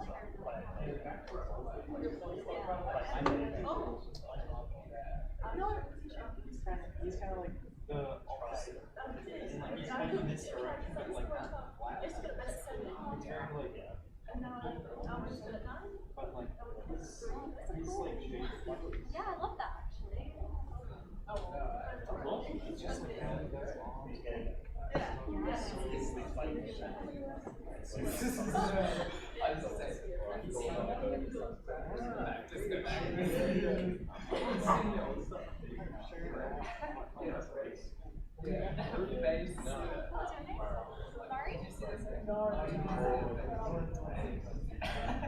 That stuff's really good. You don't want to see like a drawing on the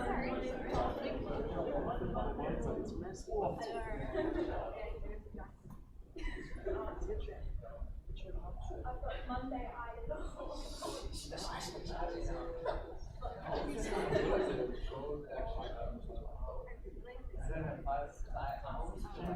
yeah. That one was so cool.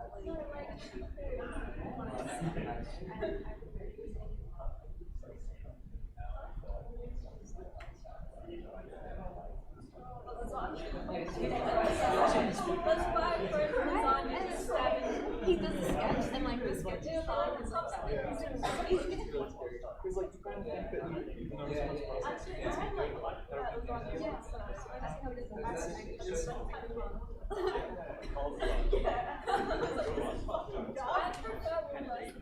They put like the little like but then I get lazy. it's wait, I remember I was on but it's only for I know. And I've also got chicken shields. Right, not used to it. I don't know that name. Final Fantasy? I didn't recognize it. No, but I've seen yeah. Like the old style. Yeah, that's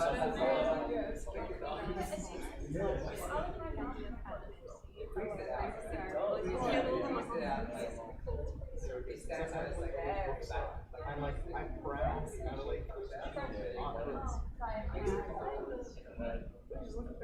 just type an art book and use just this stuff. And the thing is, well, people because of the out of so if anyone's looking for like a specific art book that's available, you have to wait 3 weeks until they're like,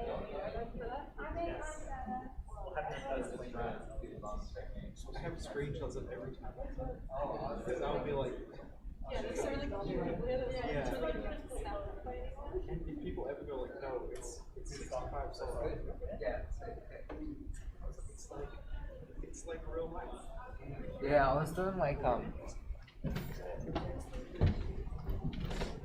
was doing a Vampire Slayer. Nice. Umbrella. Umbrella, very cool. Yeah. I was like, because it was just, I think this was the guy. Oh, yo, that's cool. Yeah, huh? yeah. Yeah. And then I was thinking of like designing like, oh yeah, I'll try and do this tomorrow. Yeah. Yeah, I won't finish it, but I'll do a bit more tonight and clean up the line and then see if I can. He's a Vampire Slayer. Oh, that's so cool. Is that like homework? Huh? No, I saw this photo. No, it was If from you want it to be homework, I you just can be. I just Yeah. made like I was thinking about what I was gonna do yesterday, and I just got a bunch of references and thought I'd make one a character. Yeah. Yeah. Why do you finally so hard? It's Tokyo fashion. Yeah? Tokyo fashion. Yeah, just go on Instagram. Yeah, go on Instagram and just like, yeah, they're cool. They are, yeah. awesome. Yeah. Yeah. Love it. Oh, I gotta drink my coffee. Hey. Yeah, I made it really, really shaky. Oh, she has a baseball bat. Like, it started with you're hiking, you're hiking. Yeah, I love that. That's awesome. Sunday. Hey, where are you going? This is Halloran Hill. Again. Oh, I'm going for that. Yes. Did you check it out? No, I haven't checked out since I went at night, so I don't know. Oh. Yeah. They're probably will. Okay. They were really loud. Oh my god. Oh my god. Oh my god. The camera is actually especially It looks like it's on the wall.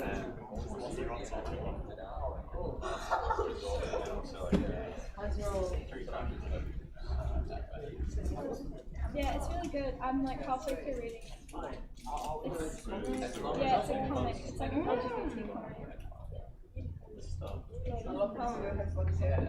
The art is really nice. I'm borrowing it from Sorry? Yeah. Yes, I love that. It's just like a tender mushroom. Yeah. That's something cute. I thought it was like someone's mouth. yeah, it's like a big cane.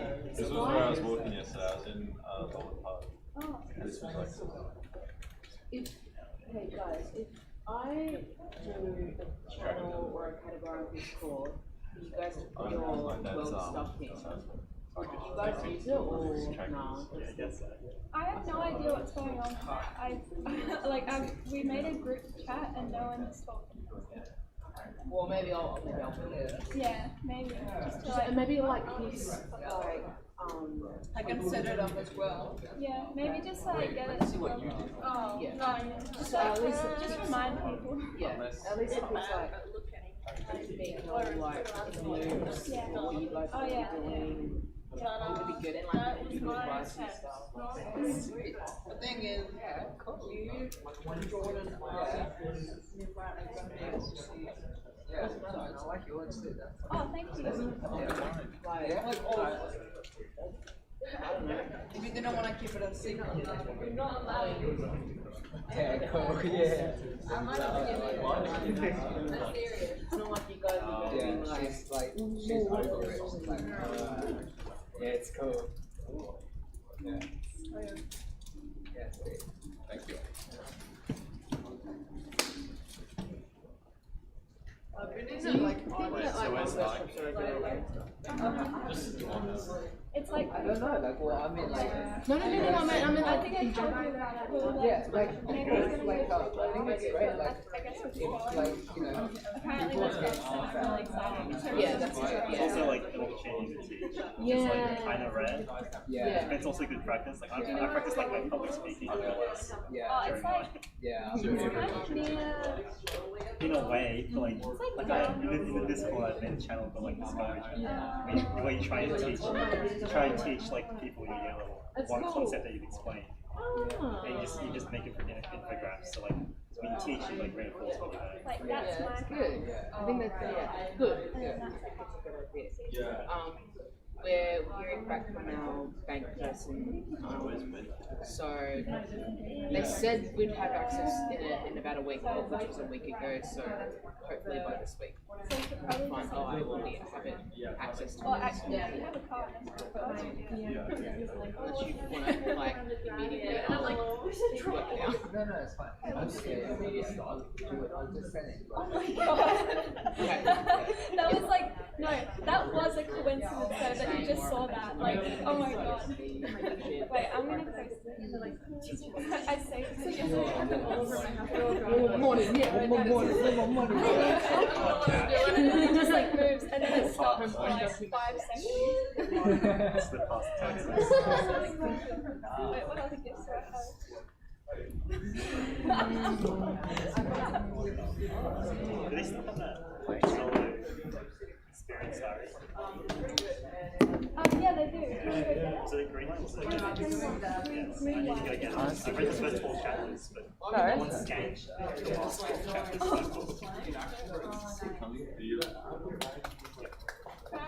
That's solo exchange stuff. Yes, I'll allow it. Thank you so much.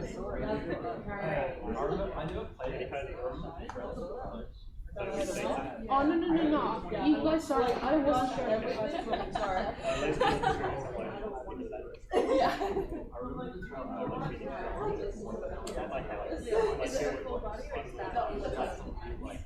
Essentially, work out my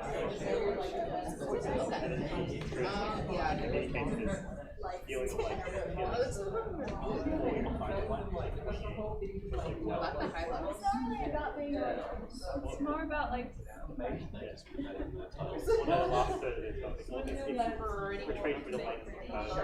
finding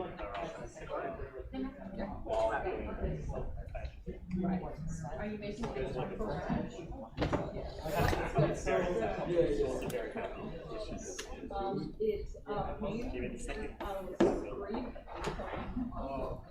Okay, I'm just gonna keep going now.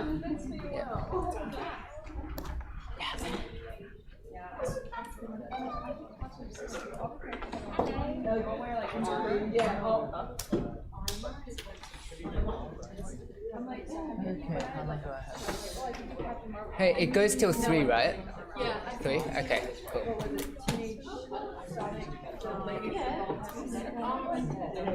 I'll add in a bit of color by the end of it. Yeah.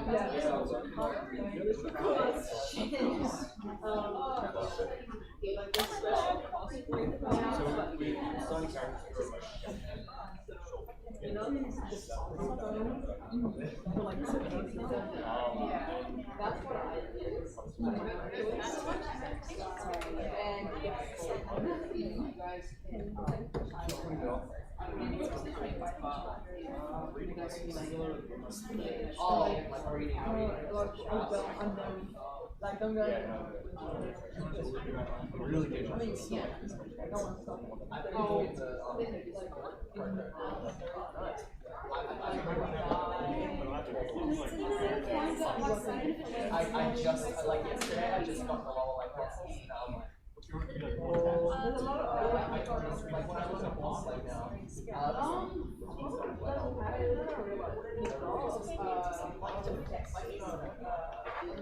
Is this about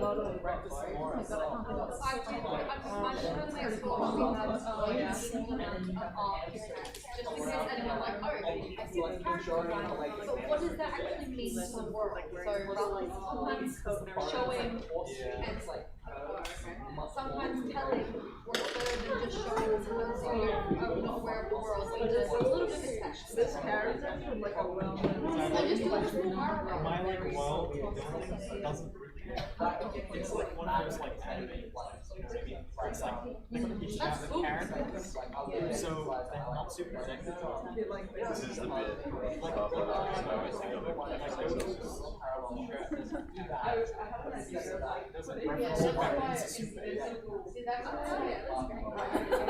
He says it in a cool way. it's a balance? How far is that into the game? I just didn't. That's like No offense, but Mel has like seen the first season of Attack on Titan because you learn about the entire planet. Because he was saying like how like you only know about the walls. That's it. Like, yeah, I know. Actually, there's like Mali, there's other countries, there's other races.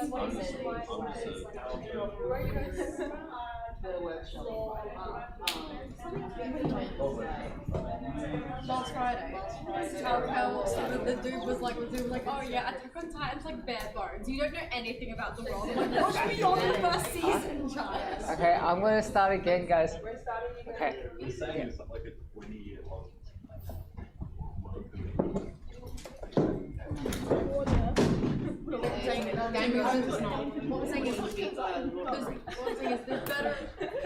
I'm saying is there's better examples of bare bones than like What if I just dip my hand and just fucking just become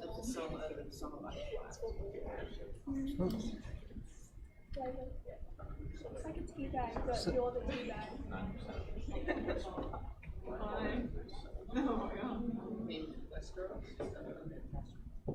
So what I'm doing now is just kind of darkening the background a bit more, and at the same time kind of defining the shape of the whole body. So it's kind of finalizing the shapes that I want, pretty much.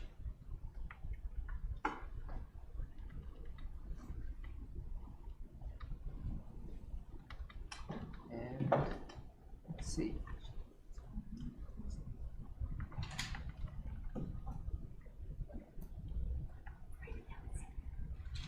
I might keep the background for the hair like a bit lighter on this side, so it pops out. So you got one side which pops out, and this is like kind of where I want people to look. Whereas the other side is more smoother and a bit more lost edges.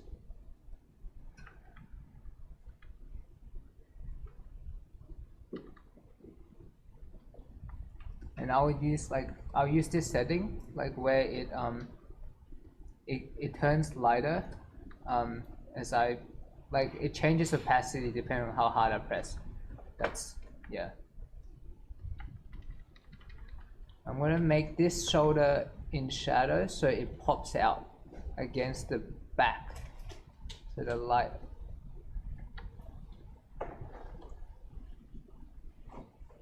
And let's see. I think there's a bit of the shadow here.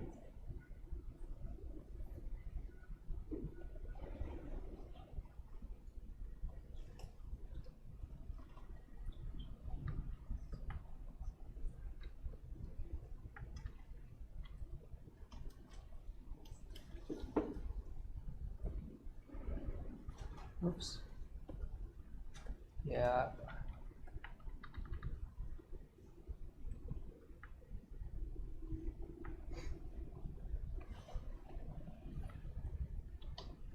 I think it's cool if I make it so that this cast shadow is the same value. Actually, it might not be that cool. I'm not sure. No, it might not be that cool. Maybe I'll keep this a bit lighter so there's still a separation between the midriff and the background. I mean, sometimes it could look cool.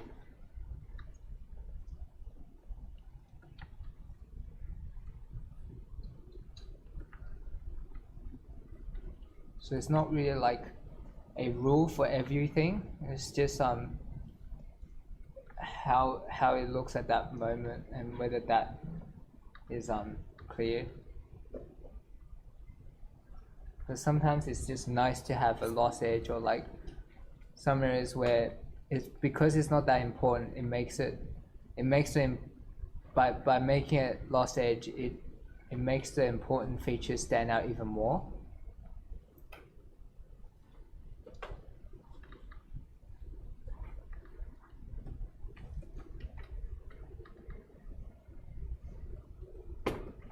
I'm designing the shape of the shoulders.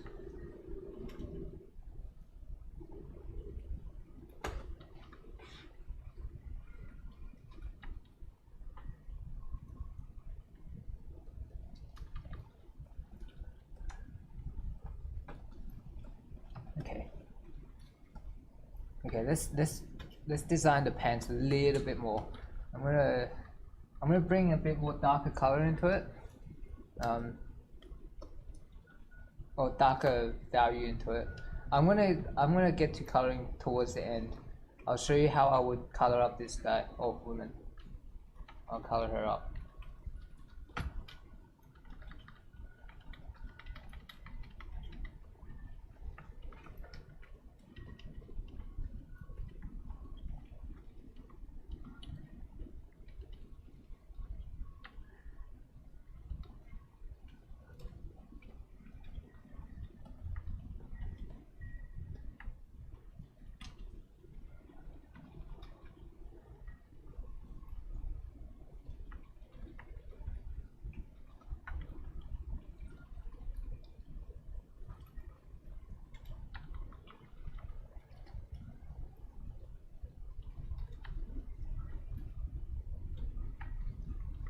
I also pay attention to how each so by me kind of adding the shadow shape,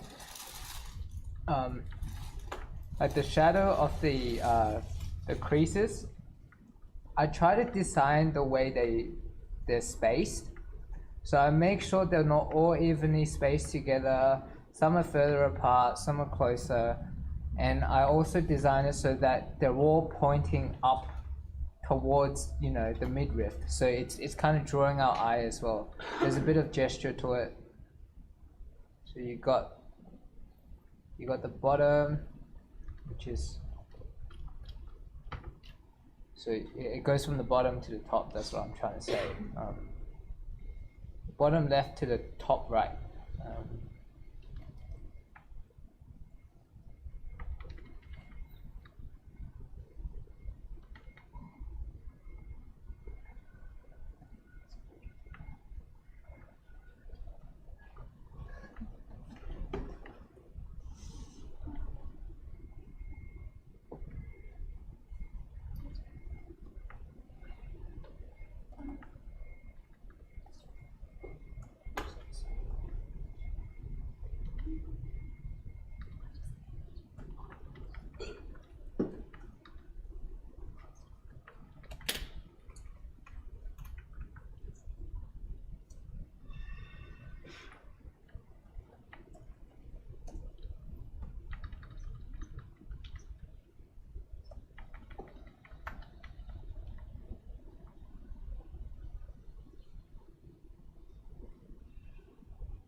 That's the thing with this hand. I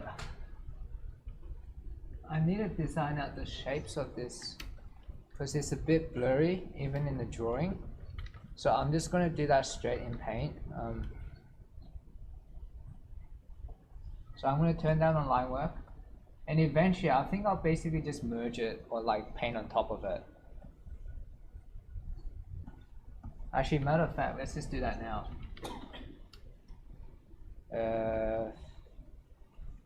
No, actually I wanna keep it for this leg because it's still a bit unclear before merging it.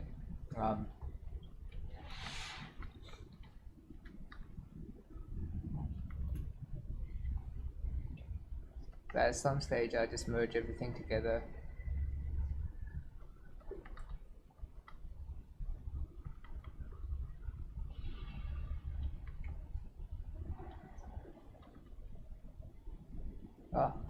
Oops.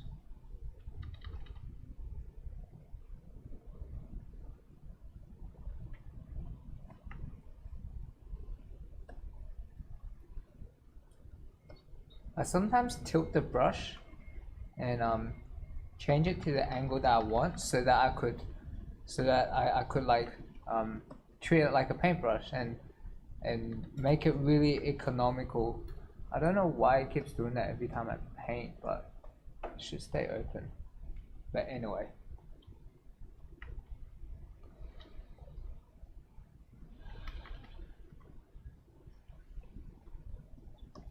So I'll kind of turn it to get the shape I want, and then I'll go back to it and try and make the brushes really economical. Economical.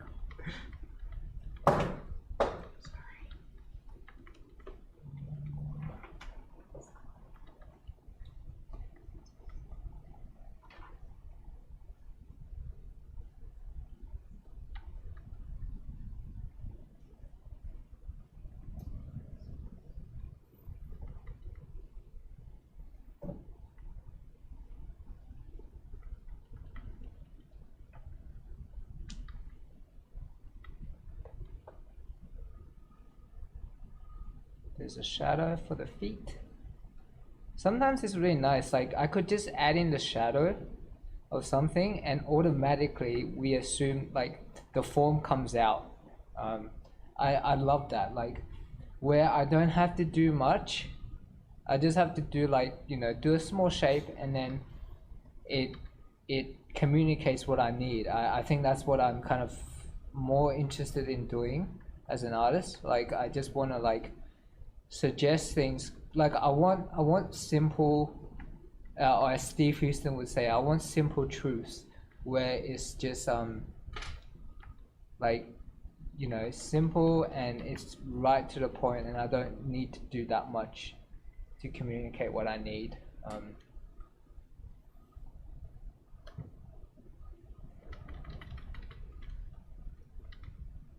At least that's what I'm like. I used to not think like that, but lately it's kind of been that.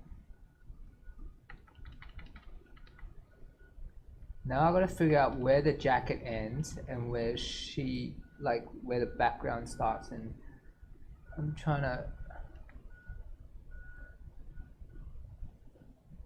Or maybe it comes out like this. Now I'm going back to drawing.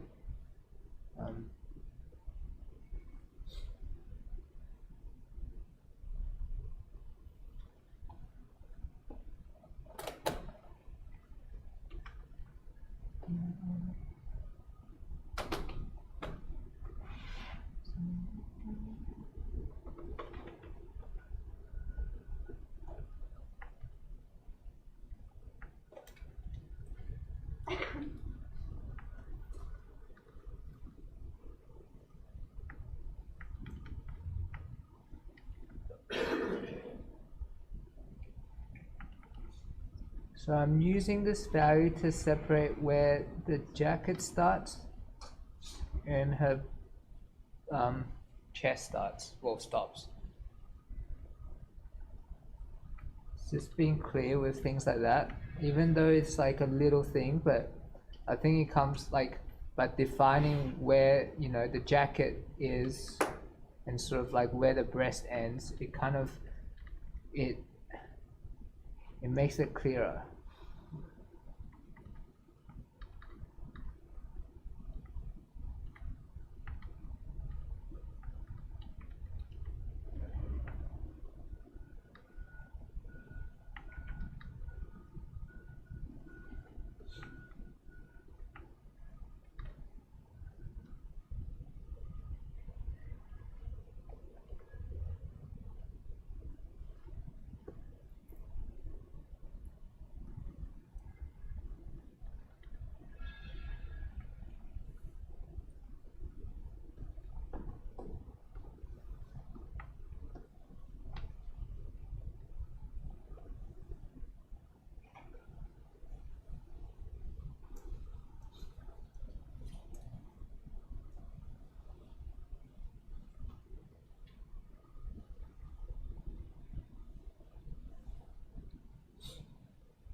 So I'm really obsessed with simplifying my values.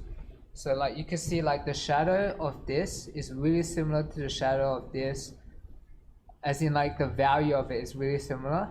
So they could kind of be grouped together. And this is really similar to the value of the hair color. And then so basically if you squint, it's like you see the shape of her hair, the shape of like the shadows of the coat and stuff. And then the wrinkles are a bit more like could be grouped together with the white, except the bottom bit of that. But I try to group them together and design the shape so that it kind of enhances the flow and makes it simple and clear to read. Which, by the way, I'm not telling you like it's the only way to, like, this is the way, but like there are many artists who don't do this, and they go like, they just, I mean, they simplify it maybe less, or like they keep it, they add interest in different ways, or they make the, yeah, they make the image interesting in different ways. So this is a lot of it is like shape based.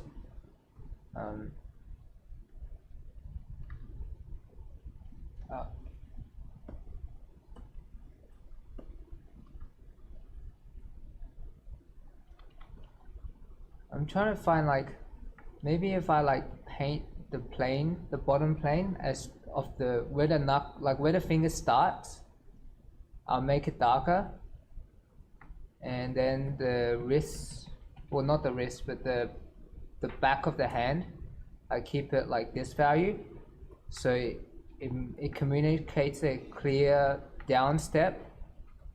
And then once I did that, it's like, hey, look, there's the hand. I just need to like do a little bit of like, or maybe I could like just do a few fingers, like 1 or 2, and then that's it, or something. Because I'm lazy. It's also because I think it looks cool. Like, it's kind of like suggestive.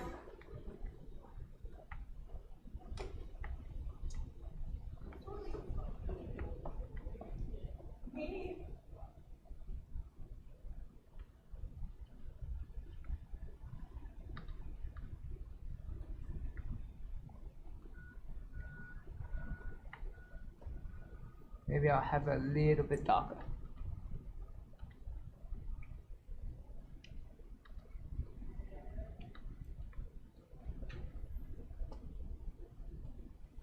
And then I'm going to squish the brush and make it just big enough for a finger, so I don't have to like do the whole thing. I'll just like, let's do this. Oh, there's a finger.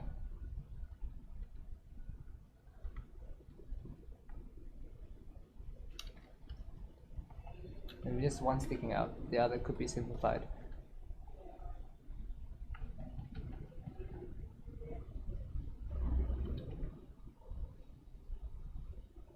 I can cut back in to make it more like a finger.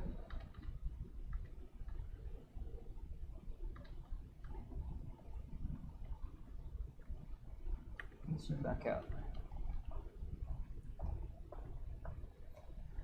Yeah.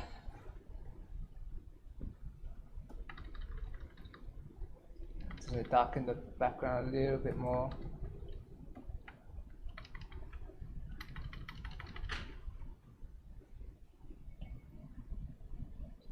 Let's have a gradient. So soften the whole brush, pick a dark color or dark value, and just brush on the bottom.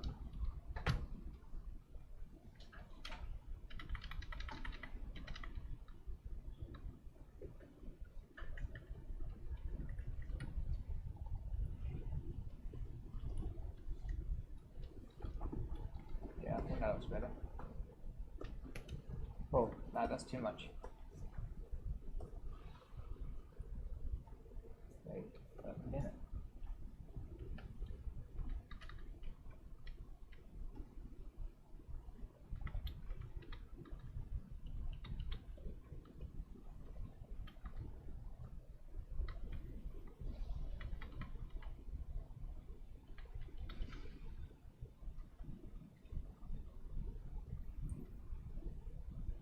I'm going to merge everything together now. Just because I want to like start tweaking, I kind of like want to start tweaking the value, so I could use curves on it.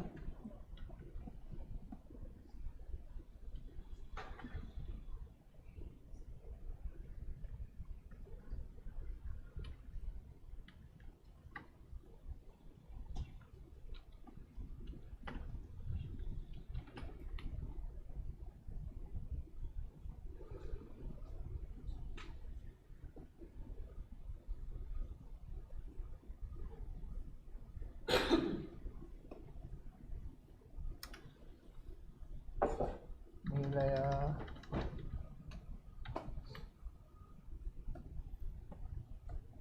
Maybe I can use a bit of color dodge, just so I could bring out the hair a little bit and bring out the face.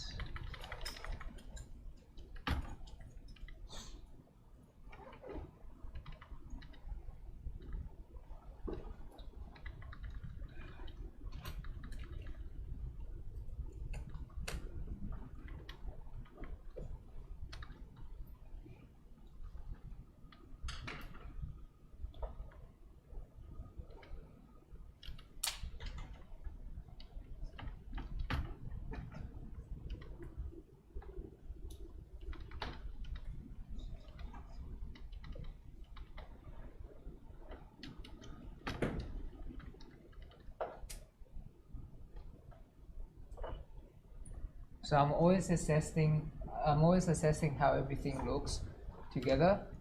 I'm making a new layer on top again. I'm not going to merge everything just yet in case I want to change it. But basically I've got this layer and I've got the color dodge layer. That's all.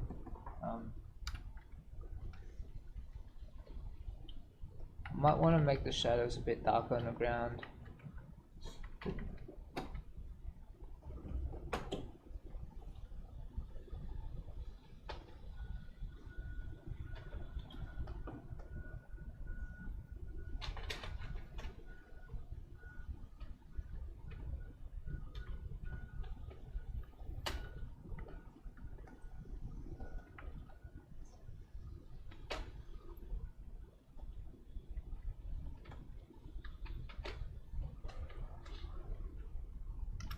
You know what? Let's add in some color.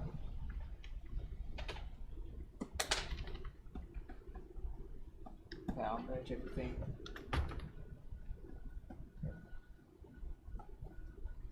So I just use color layer.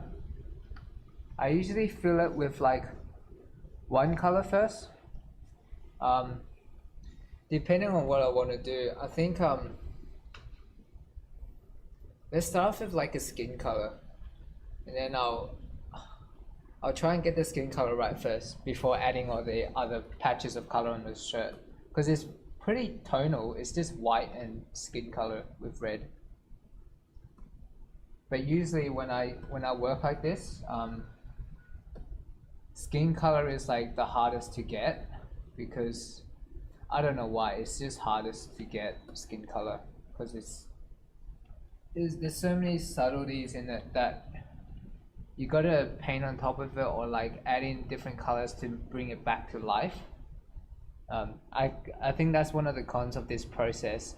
But the pros is that I could design like the shapes a bit more, and I could design what I want rendered and control the level, the rendering detail a bit more. So you could see it's like, it doesn't even look like skin color yet.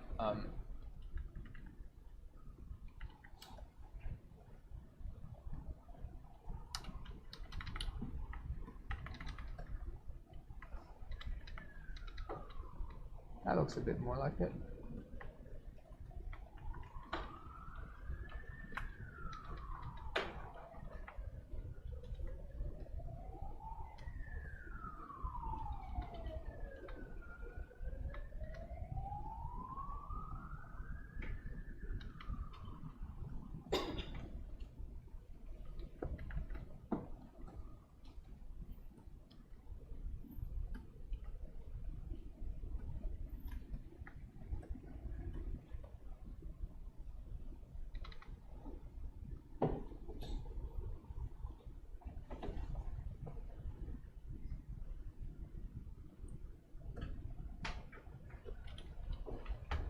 Oh, so with color, what I try to do is hang on, before I do this, what I try to ask myself is what are the three primary colors that I need to show this?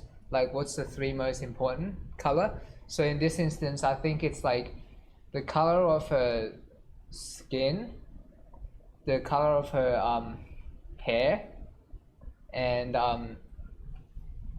probably the color of the white of the pants, because like with the other colors I can work that up later, because I don't want to worry about so many rainbow colors on the shirt yet. I just want to make sure that the primal colors are what I like first, right? So for now, okay, so I got the first color, right? Skin color, and I want the skin color to work well with the hair. Okay, for example, because the pants are white, so I could like kind of add that in later, but I want to get in the hair color first, right? So I start a new layer, a new color layer. I mean, it doesn't have to be red, but it just has to work well with the other main color, right? So I just try and break it down into main colors. and then make the main colors work well together before adding in all the other colors, right? That doesn't look half right, but bad, right? So I use Control U, like hue saturation setting, to kind of, you know, tweak it a little bit. So it could be more orangey, or I kind of like that. And then I'll go back to the skin color one, right? So I'm tweaking the two main colors and making sure that those two work well together before introducing new colors. But like, it's important to ask yourself, like, what are the main color of this which I want it working first, and get those two working first. Like, what are the main colors? Get them working together well, and then go crazy. I think that's right.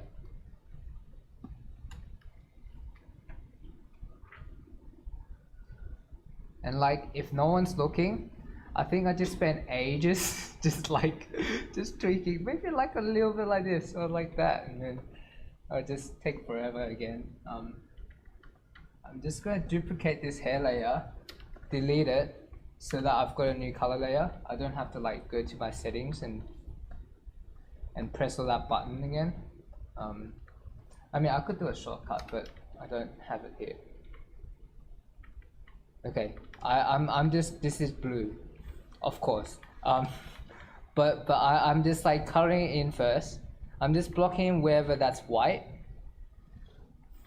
And this is like just a way for me to like know which bit I colored pretty much.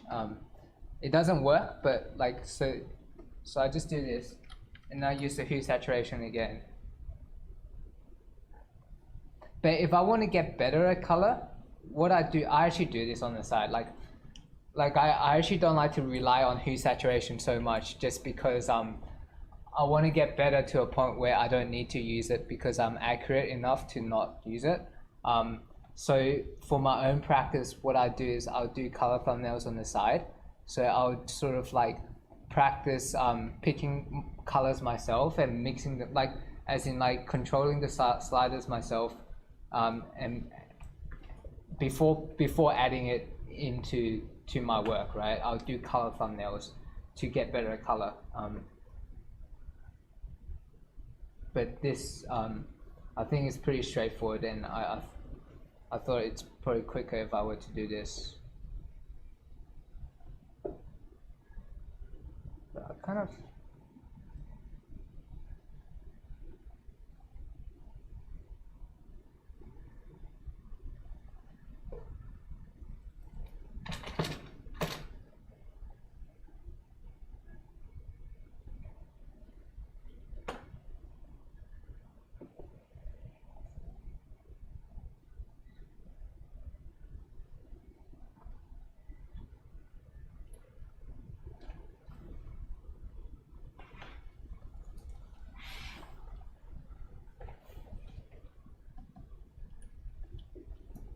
I'll use another color layer to kind of color in the shadows. Whoops, not that. Because I think the shadow, usually I like to make the shadows a bit more saturated than the color, like than the local color, just a little bit. Not all the time though, but especially for skin, I think it's good to like, I think it's good to have it a little bit more saturated. And like areas like the cheeks could use a bit more pink, because that's where the blood vessels are at. For men, at the chin, you tend to make it a bit more grayer and green, because of the stubble or like just hair growth. Oh, what the hell, let's just make the shadow here a bit browner as well. Just gives me a base to work off with, so I can tweak it later. But if I have this under brown glow thing, it's better than like having it dead saturated, no, desaturated, dead saturated. Yeah.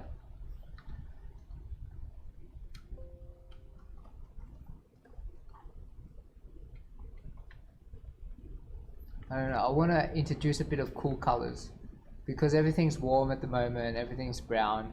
I'm thinking of, I'm using the color layer to add in a bit of gray, like a bit of bluish tinge, so that it feels like, okay, the light is warm and the shadow is cool, right?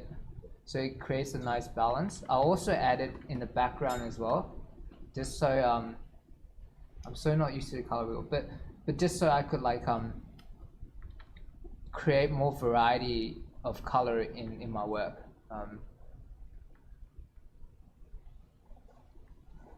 Just squiggles. Maybe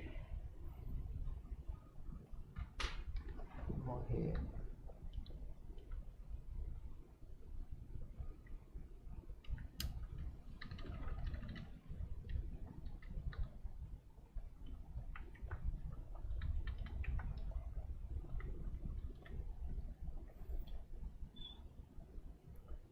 And if it doesn't work well, what you could do, I'll just like lasso it, and then I'll be like, nah, scratch that. Let's just I'm deselecting the browns and just like kind of selecting the blue, and just like I want another color, but not this color. It's kind of like, yeah, I'm still working my way. Like I'm not accurate with color yet, you know. Why is it like that? Oh. Oops. Okay, no, I can't do that. I think I just merged it. Maybe I'll do a lasso.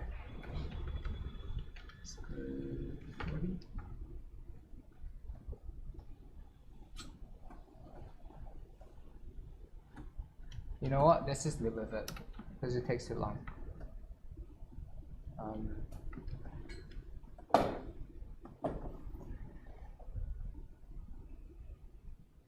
Yeah, like a lot of my colors are like accidental. It's like, oh, I'll just leave it in just because like it's not bad to a point where I'll go through all that trouble to erase it.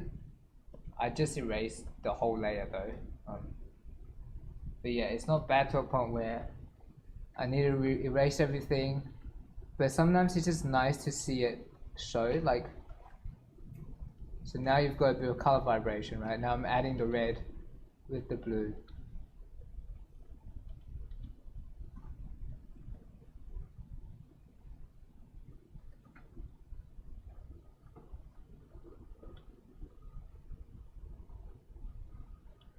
She needs the pink handbag. That's important. Let's make it pink.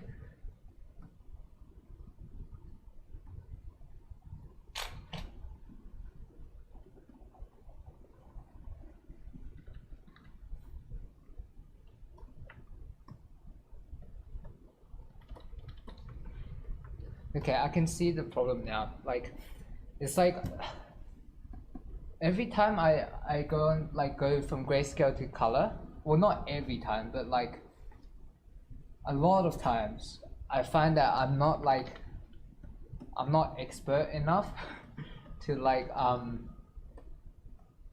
to just not do anything and just add in the color layer. I always find like I have to tweak bits and pieces. Like at the moment, I feel like all the dress and everything feels too like dark, value-wise. So I'm just coming back and just lightening it with normal paint, and just painting that.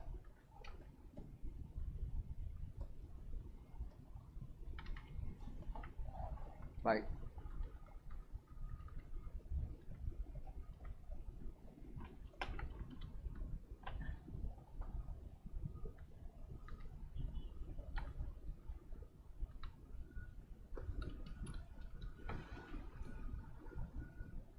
part of me feels like I really like that curve, like here. I'm not sure if you guys can see it, but so I'm gonna try and add that back in. Let's go 100%.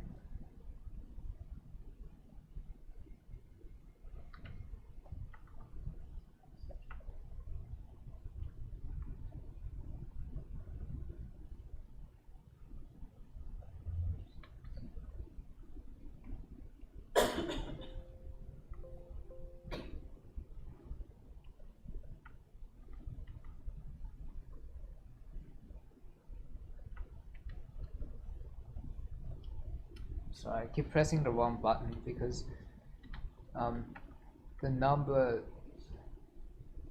keys are closer in my laptop than here, and I control my opacity like that.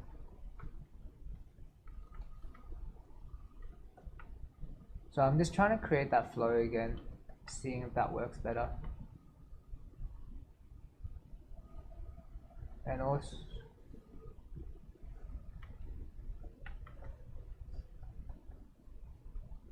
and I feel like I also need to bring up the arm a little bit, like lighten it.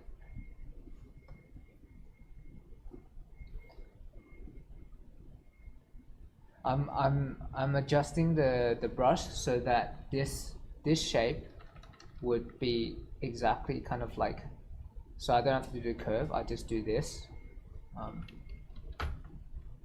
But I'm kind of adjusting it.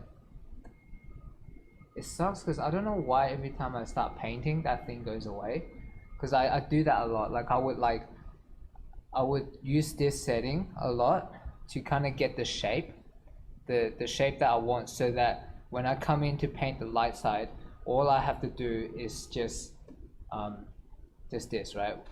I just press really hard and then I'm getting the curve already.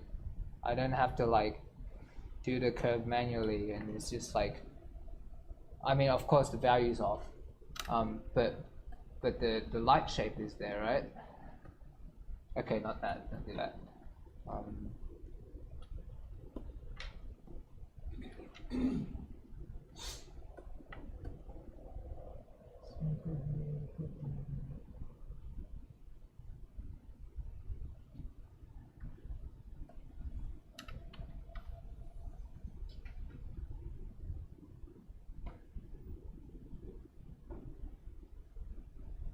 It's a bit too saturated.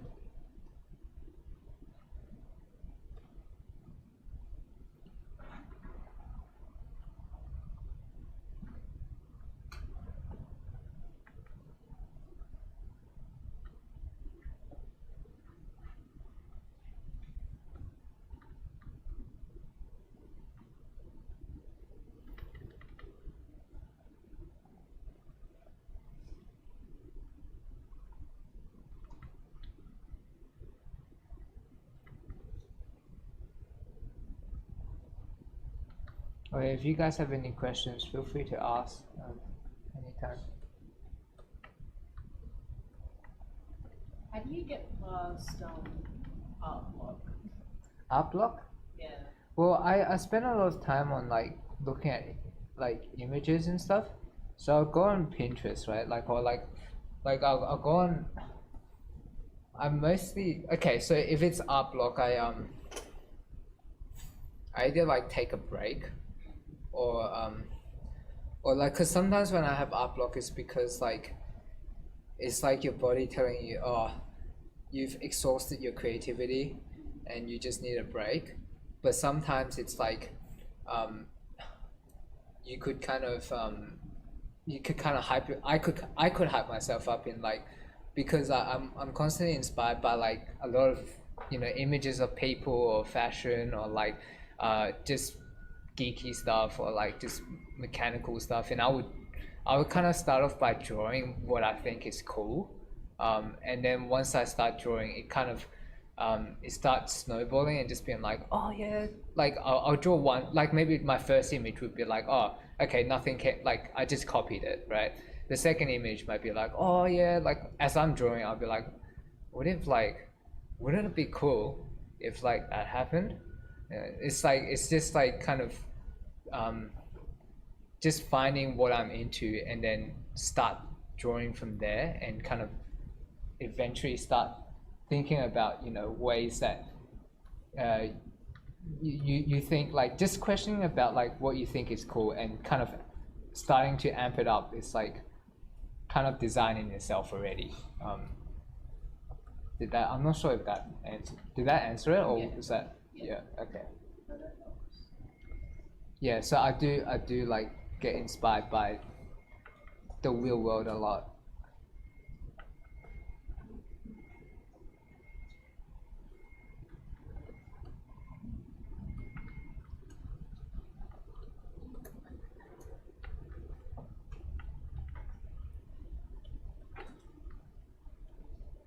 Oops.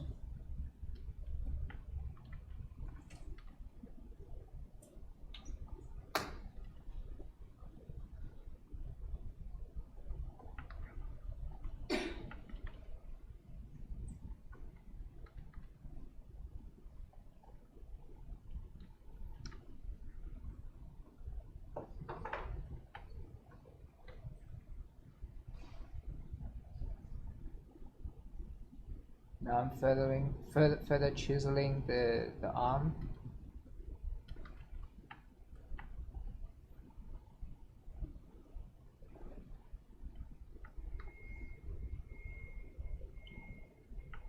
It's also important, like when I'm doing this, like just being aware of the proportion or the overall proportion, like kind of questioning where the elbow joints are, and whether it lines up with like the kind of like more or less the bottom of the rib cage. Just little stuff like that to make sure that your joints not out of whack. Like, cause there's one thing to stylize, but there's also another thing of like, if you stylize without the consideration of like the real anatomy, it starts to fall apart. Like it starts to look more. It starts to lose its appeal because you're just not following the rules of the body pretty much. Of course, there's exceptions of like if you go really stylized, then I think you could start bending that a bit more. But I guess for the stuff that I've been doing, I more or less still do follow like some of the measurements, not all of them.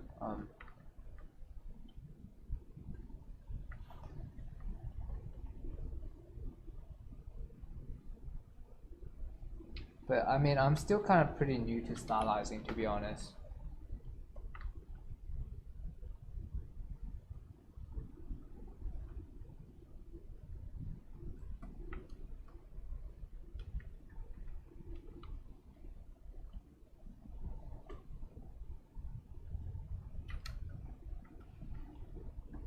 Okay, I feel like I feel like this can be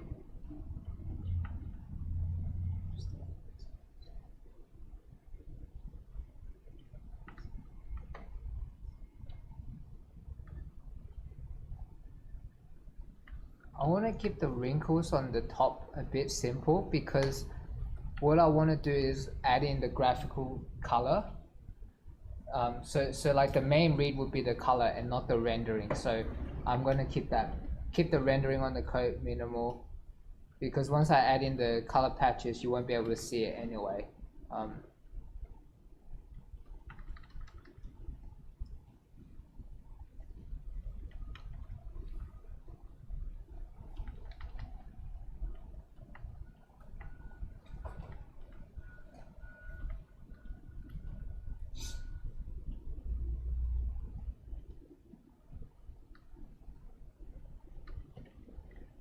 Let's soften the edges so I could blend. So I'm using softer edge now to blend this light with the dark bit.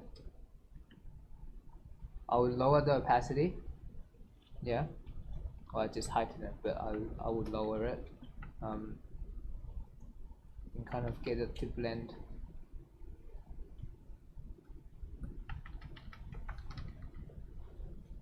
And I kind of feel like the belly button would be here, maybe.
Sorry.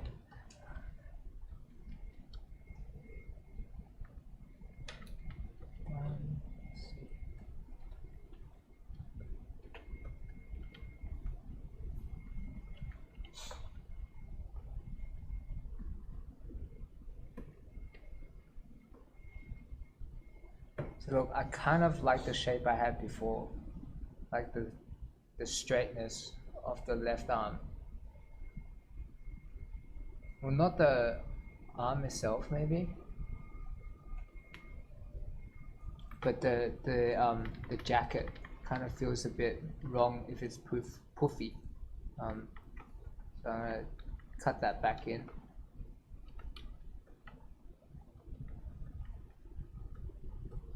And I kind of want to make the arms like a little bit thicker like it was before. Oops.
New layer. See if I can use actually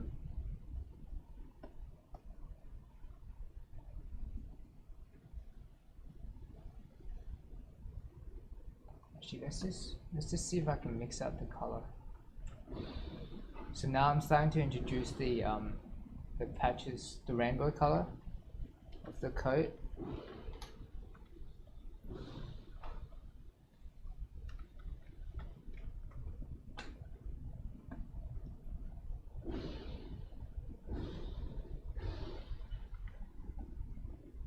I usually lower the opacity and creep up on it.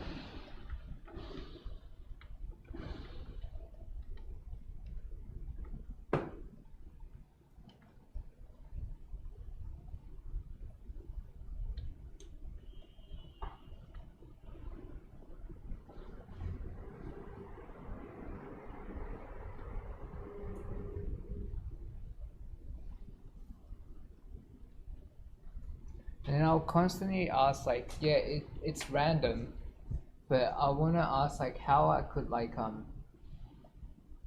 still like use the patches of color to draw the eye, if there's any way I could do it. If there's not this, then I'll probably just stick to a random pattern.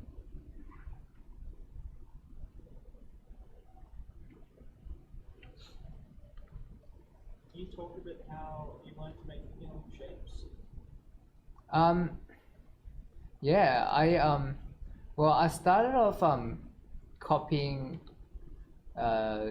this artist. I'll show you.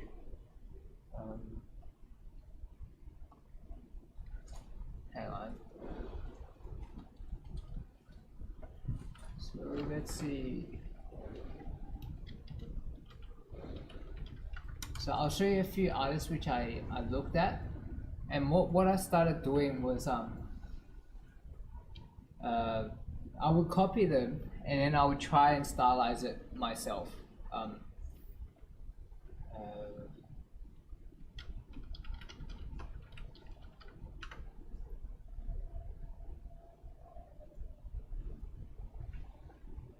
think like I look at this guy a lot. So I would kind of like, I sometimes would copy his sketches. Like my stuff is not like that, but cause like he stylized differently with different faces, right? And what I try to do is just try and understand, you know, like I'll copy it and try and understand how he uses shapes to make it appealing. And once I did that, I would copy it and then I would pull up an image of some random person's portrait like her, and I would try and imagine like if I am this person, how would I stylize it? Or like I'll try and basically apply what I learned, but like not the same way, because like different people are different, right? So I would sort of like, basically I'm learning how he thinks about when he's exaggerating the shape and using the same methodology on a different reference. Do you know what I mean? Like I'm kind of like thinking about how he exaggerates it and then how I would do it if he was doing that. So it's not like the typical thing. Like I don't like to use like the same thing over and over again. This guy is awesome. This guy is he's so free. I love his stuff. Like he did Zima Blue and Ice in Love, Death and Robots, and just the way he kind of does stuff is just, it's so stylized, but like I love the feeling of it, right? Look at that. That's so cool. So like I was actually looking at him a lot. How cool is that? Just like I'm not even anywhere near, like I don't stylize that much because I do like to paint a bit realistic as well, but I try to channel a bit of that in. Yeah. So cool. Now you guys see this. It's like how cool is that? I don't know. Like it's just I don't know. That's what I was trying to do with this character which I was showing earlier. I mean this one.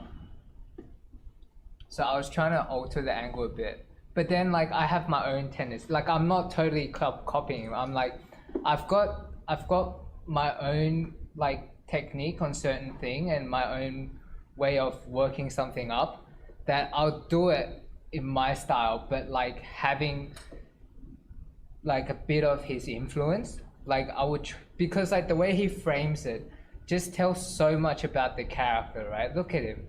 It's just look at Snoop. How cool is that? It's just yeah, so I would like I'm like not a watered down version, but like I go for a little bit more realistic than this, but this is like, I think it's straight to the point, right? Look at that, it's so clear. Just, yeah, this guy's awesome. Anyway. Yeah, no problem.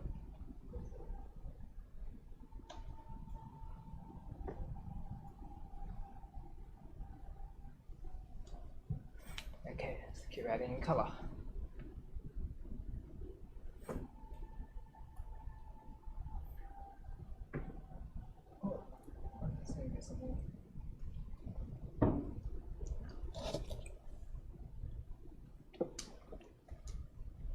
I've got 20 minutes left. Okay, let's finish this. So tomorrow I'll try and work up this character a bit more in the line work tonight, and I'll try and get this to the blocking stage. And yeah, I won't be able to finish him, but I think I'll show you what I was thinking about when I am changing from the reference a bit more.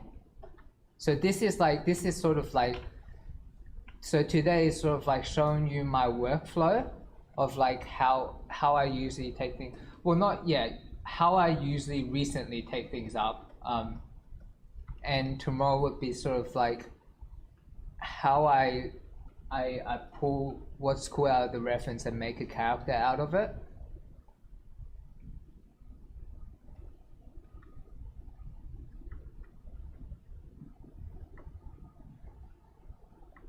And I think that's really important, like just it doesn't like, or even just like, I think I was talking to someone before, like I was talking to Ashley, I think, before, like, it's just, cause we have our own, like everyone's got our own experiences, right? And we grew up at different places and we see different shit. And I think like just drawing influences from that and just like drawing influences of what you think is cool in reality would give you so much of an edge in terms of design, because you're not following the next Destiny guy, right? You're doing something which is more personal, and it's and I think that stuff really sticks with people, because I mean, sure, you could probably do another like character which is like similar to this other game, and which is, you know, it's good clickbait, but the thing is like but you're not telling stuff about yourself, or it's not like really that well, you don't need to tell stuff about yourself. It's not like a, you know, it's sort of like just finding what you're interested in and excited about, and injecting that into your own design is really important, I think.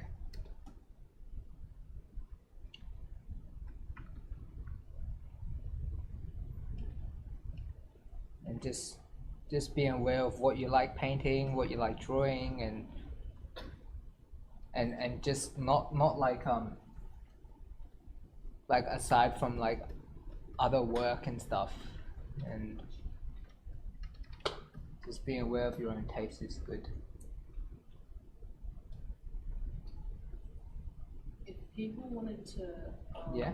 put their work in Discord tomorrow, Yeah. can you like Do you want me to look at? Yeah. if Yeah. that's what people wanted to do. Yeah, of course. Oh yeah. Okay, so I'll say it just for the stream as well. So for anyone who wants me to like look at your work and stuff, put it on Discord, and we could have a look tomorrow. Or if you could catch me in the classroom or what, like just find me and I'm happy to look at your stuff. Yeah. Yeah, if you don't want to do it like publicly and stuff. Yeah.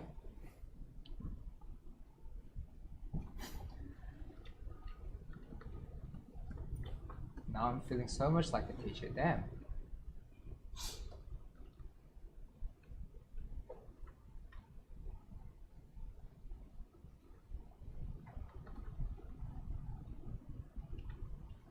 I'm just bringing back the white in because it was looking a bit too grey, brown.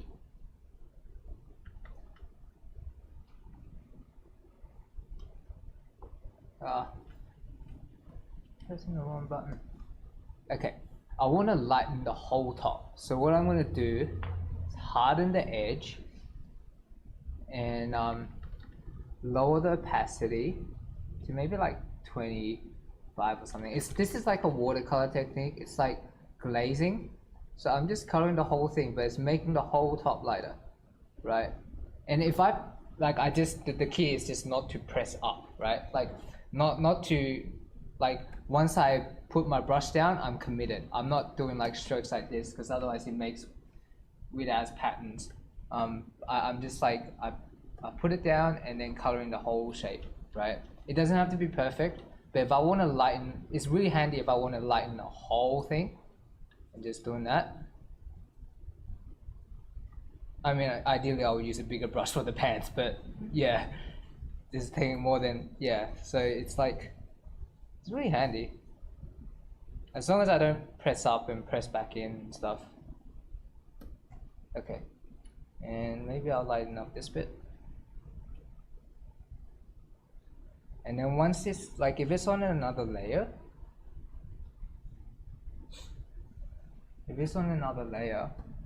I could kind of like come back in and control my edges, right? Like soften it and stuff, and just be like, oh yeah, let's just bring back the shadow in. So I'm only lighting the light bit, or I could like change the opacity of this so that I'm erasing softer. So I'm not erasing all of them, erasing a little bit, so I'm getting an in between. Yeah. So I do that a lot. I mean, I do.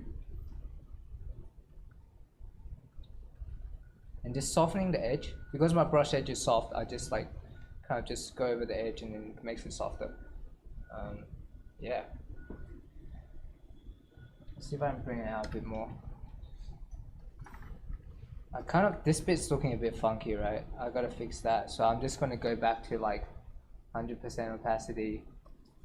I don't want it to be super hard because the surrounding is soft, and do that. Actually, that's a bit too hard already. You can kind of see. I mean, it's kind of nice. Maybe I'll soften a little bit more.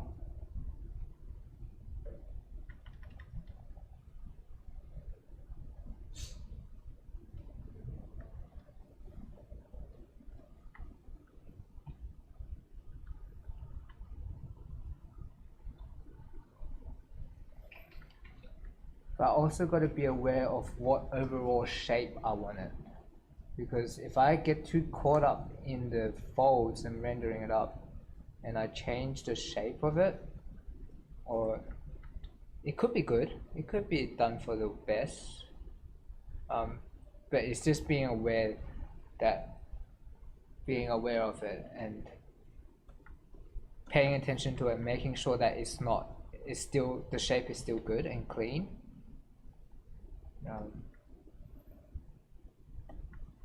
Maybe I could what if I do that? I don't know. I'm just trying it out. Oh, do you guys like that? Yeah? Yeah, let's do that. Puff it out.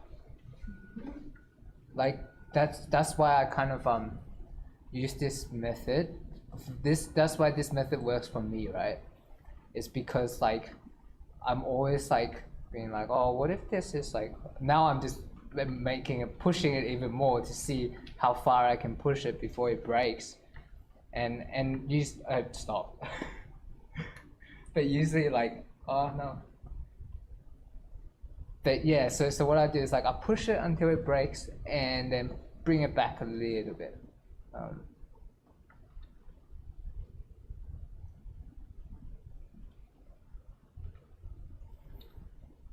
But yeah, I'm just non-committal. That's why I use this process.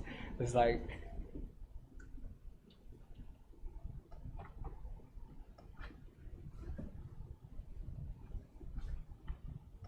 it's just quick as well to adjust.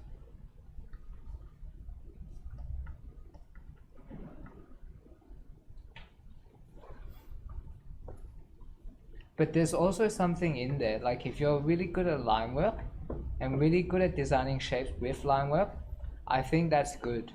That's really good, right? Because some people could do that where they're that's the shape, that's it, and they'll stick to it. And I think that's that shows accuracy, right?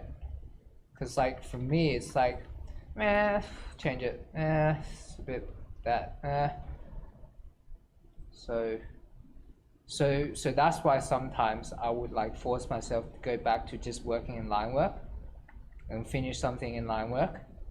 Well, no, I don't really force myself. I just be I feel I need to get better. I just feel it will help my overall design process if I was good at designing shapes in line. And what I now that I've made the pants poofier, I want to make the I want to move his feet out a bit more. I think that would be cool. So I'm going to go lasso it, Control-Shift-C, paste it at the same spot, just move that. Be hey, foot, move this way. And yeah, because I think that is a bit more is a bit more true to the gesture of it, because you've got this, hang on, you got this, oh, bam, and then it goes down here, right? Yeah, I think that's,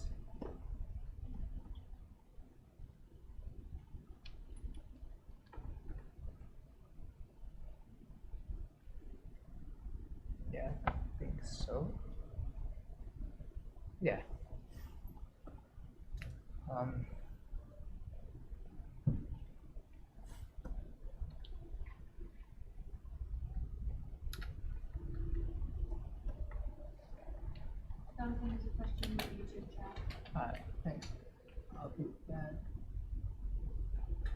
Wait, any tips?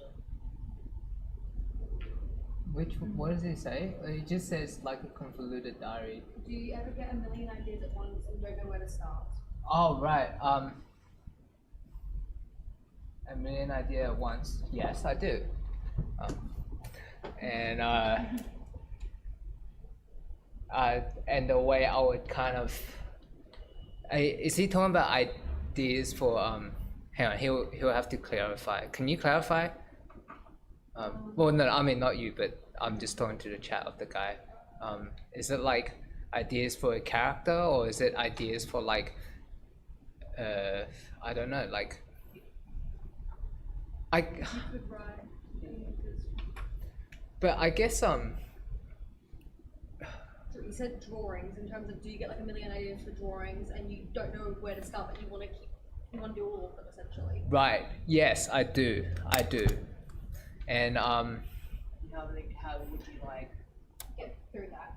get through that and like kind of block out all the other ones that? yeah, I think I just chill out, like I'll just I was just like, because there's so many stuff that goes in our heads that it's like, if you were to give everything attention, it will start like overtaking your life, and you haven't even started one character yet because you'll just be thinking about all these different characters, which I have so many times done and have not slept because I was just stuck thinking about different characters and about the world. But I think like sometimes it's like, once you have that right,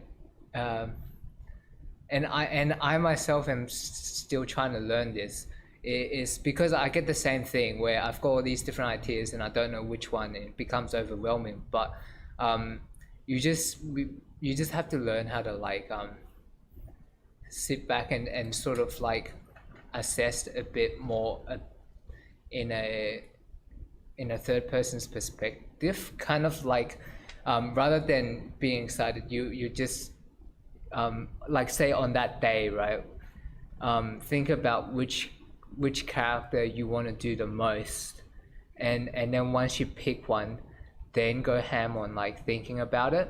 But then like sometimes if you have many different characters, like you could just get it on your sketchbook instead of like doing a perfect drawing each time. You could like just draw, maybe like spend half an hour on it. It could be crap, like it could just be like squiggles, because I do many squiggle characters and stuff, and it never goes out of that squiggle phase. But what happens is like, once I got all those ideas, okay, at least I got it on the page, right? And then I move on to something, you know, which I choose to take further on.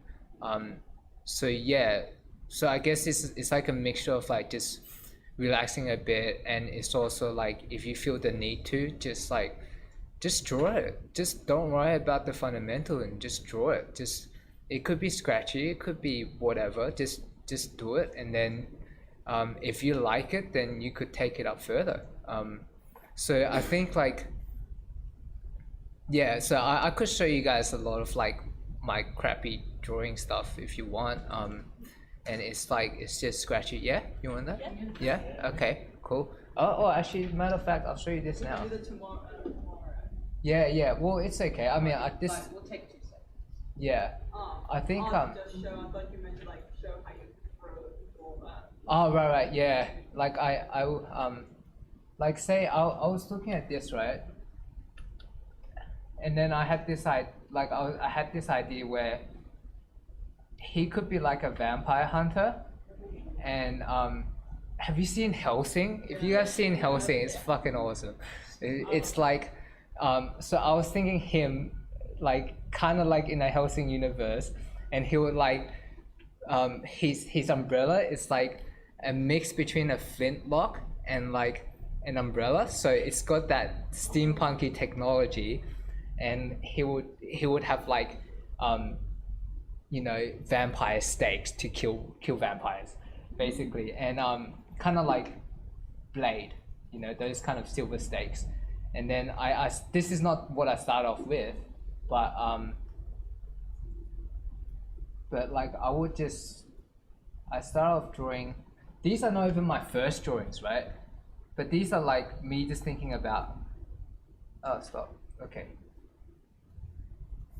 Is this me thinking about like the positioning and how I want to frame it and what I want? Like, it's just simple scratchy stuff, and it could, of course, like if you want to take it further and stuff, and I've got like, before these two, there was like 2 pencil sketch and stuff, and it's just like scratchy stuff like this I do a lot when I design characters, like, especially when I start. It's like I would just like, okay, let's just do it and see how it turns out and then go from there. Yeah, pretty much. Like I could like a lot of characters I start in, like some of the, like a lot of characters I have in my art station, I start off with pencil, and it's like just little thumbnail sketches, or like if you could do more. Like I'm not like very good at pencil sketches, like as in like it's not like I'm not good at taking it to finish and stuff, but I'm good at like kind of just getting on the page and seeing whether it works and trying different stuff. And yeah, so don't be afraid to just make bad drawings, and just get it out there. It could just be 5 minutes or 20 minutes and just quickly squiggle it in. I mean, like, yeah, cause like when we study, it's like we all get caught up on the fundamentals and just spending forever on everything because the leg's not looking right, that's not looking right. But sometimes I think it's really healthy to like just explore and just draw stuff which like just draw it and not like give a shit as much. I mean, I'm not saying every time do that, but like, you know, just sometimes it's good to do that for you to get ideas down, and it's fun.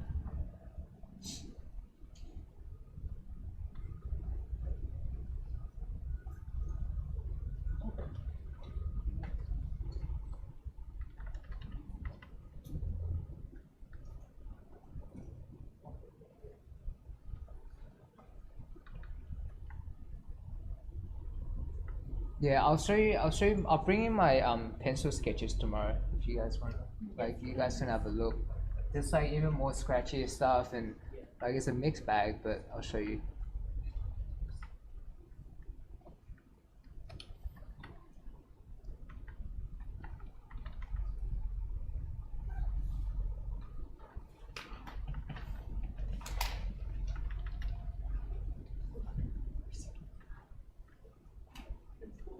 Oops. Oh, whoops, it's free already. Yeah, so, I mean, there's my thing. I mean, like, I think you guys get the process. I just work it up like that and finish it. Yeah. Any questions or any final words? Or hold your peace? No. All good? Everyone, just if you guys want to put your stuff in Discord for tomorrow, if you want, and then get Duncan to give you some feedback. Yeah, I don't know. Awesome. Yeah. See you tomorrow. Yeah. So much. Thank you. Thank you. Thank you. Thank you. That's it. I'm glad you guys enjoyed it. Yeah.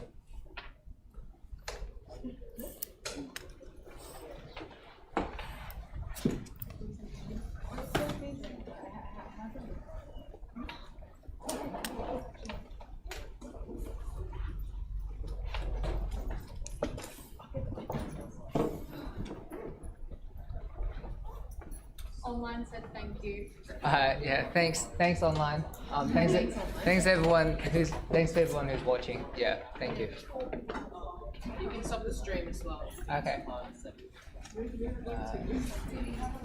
I watched the rest of that video and State's Plata said, I would trust anyone.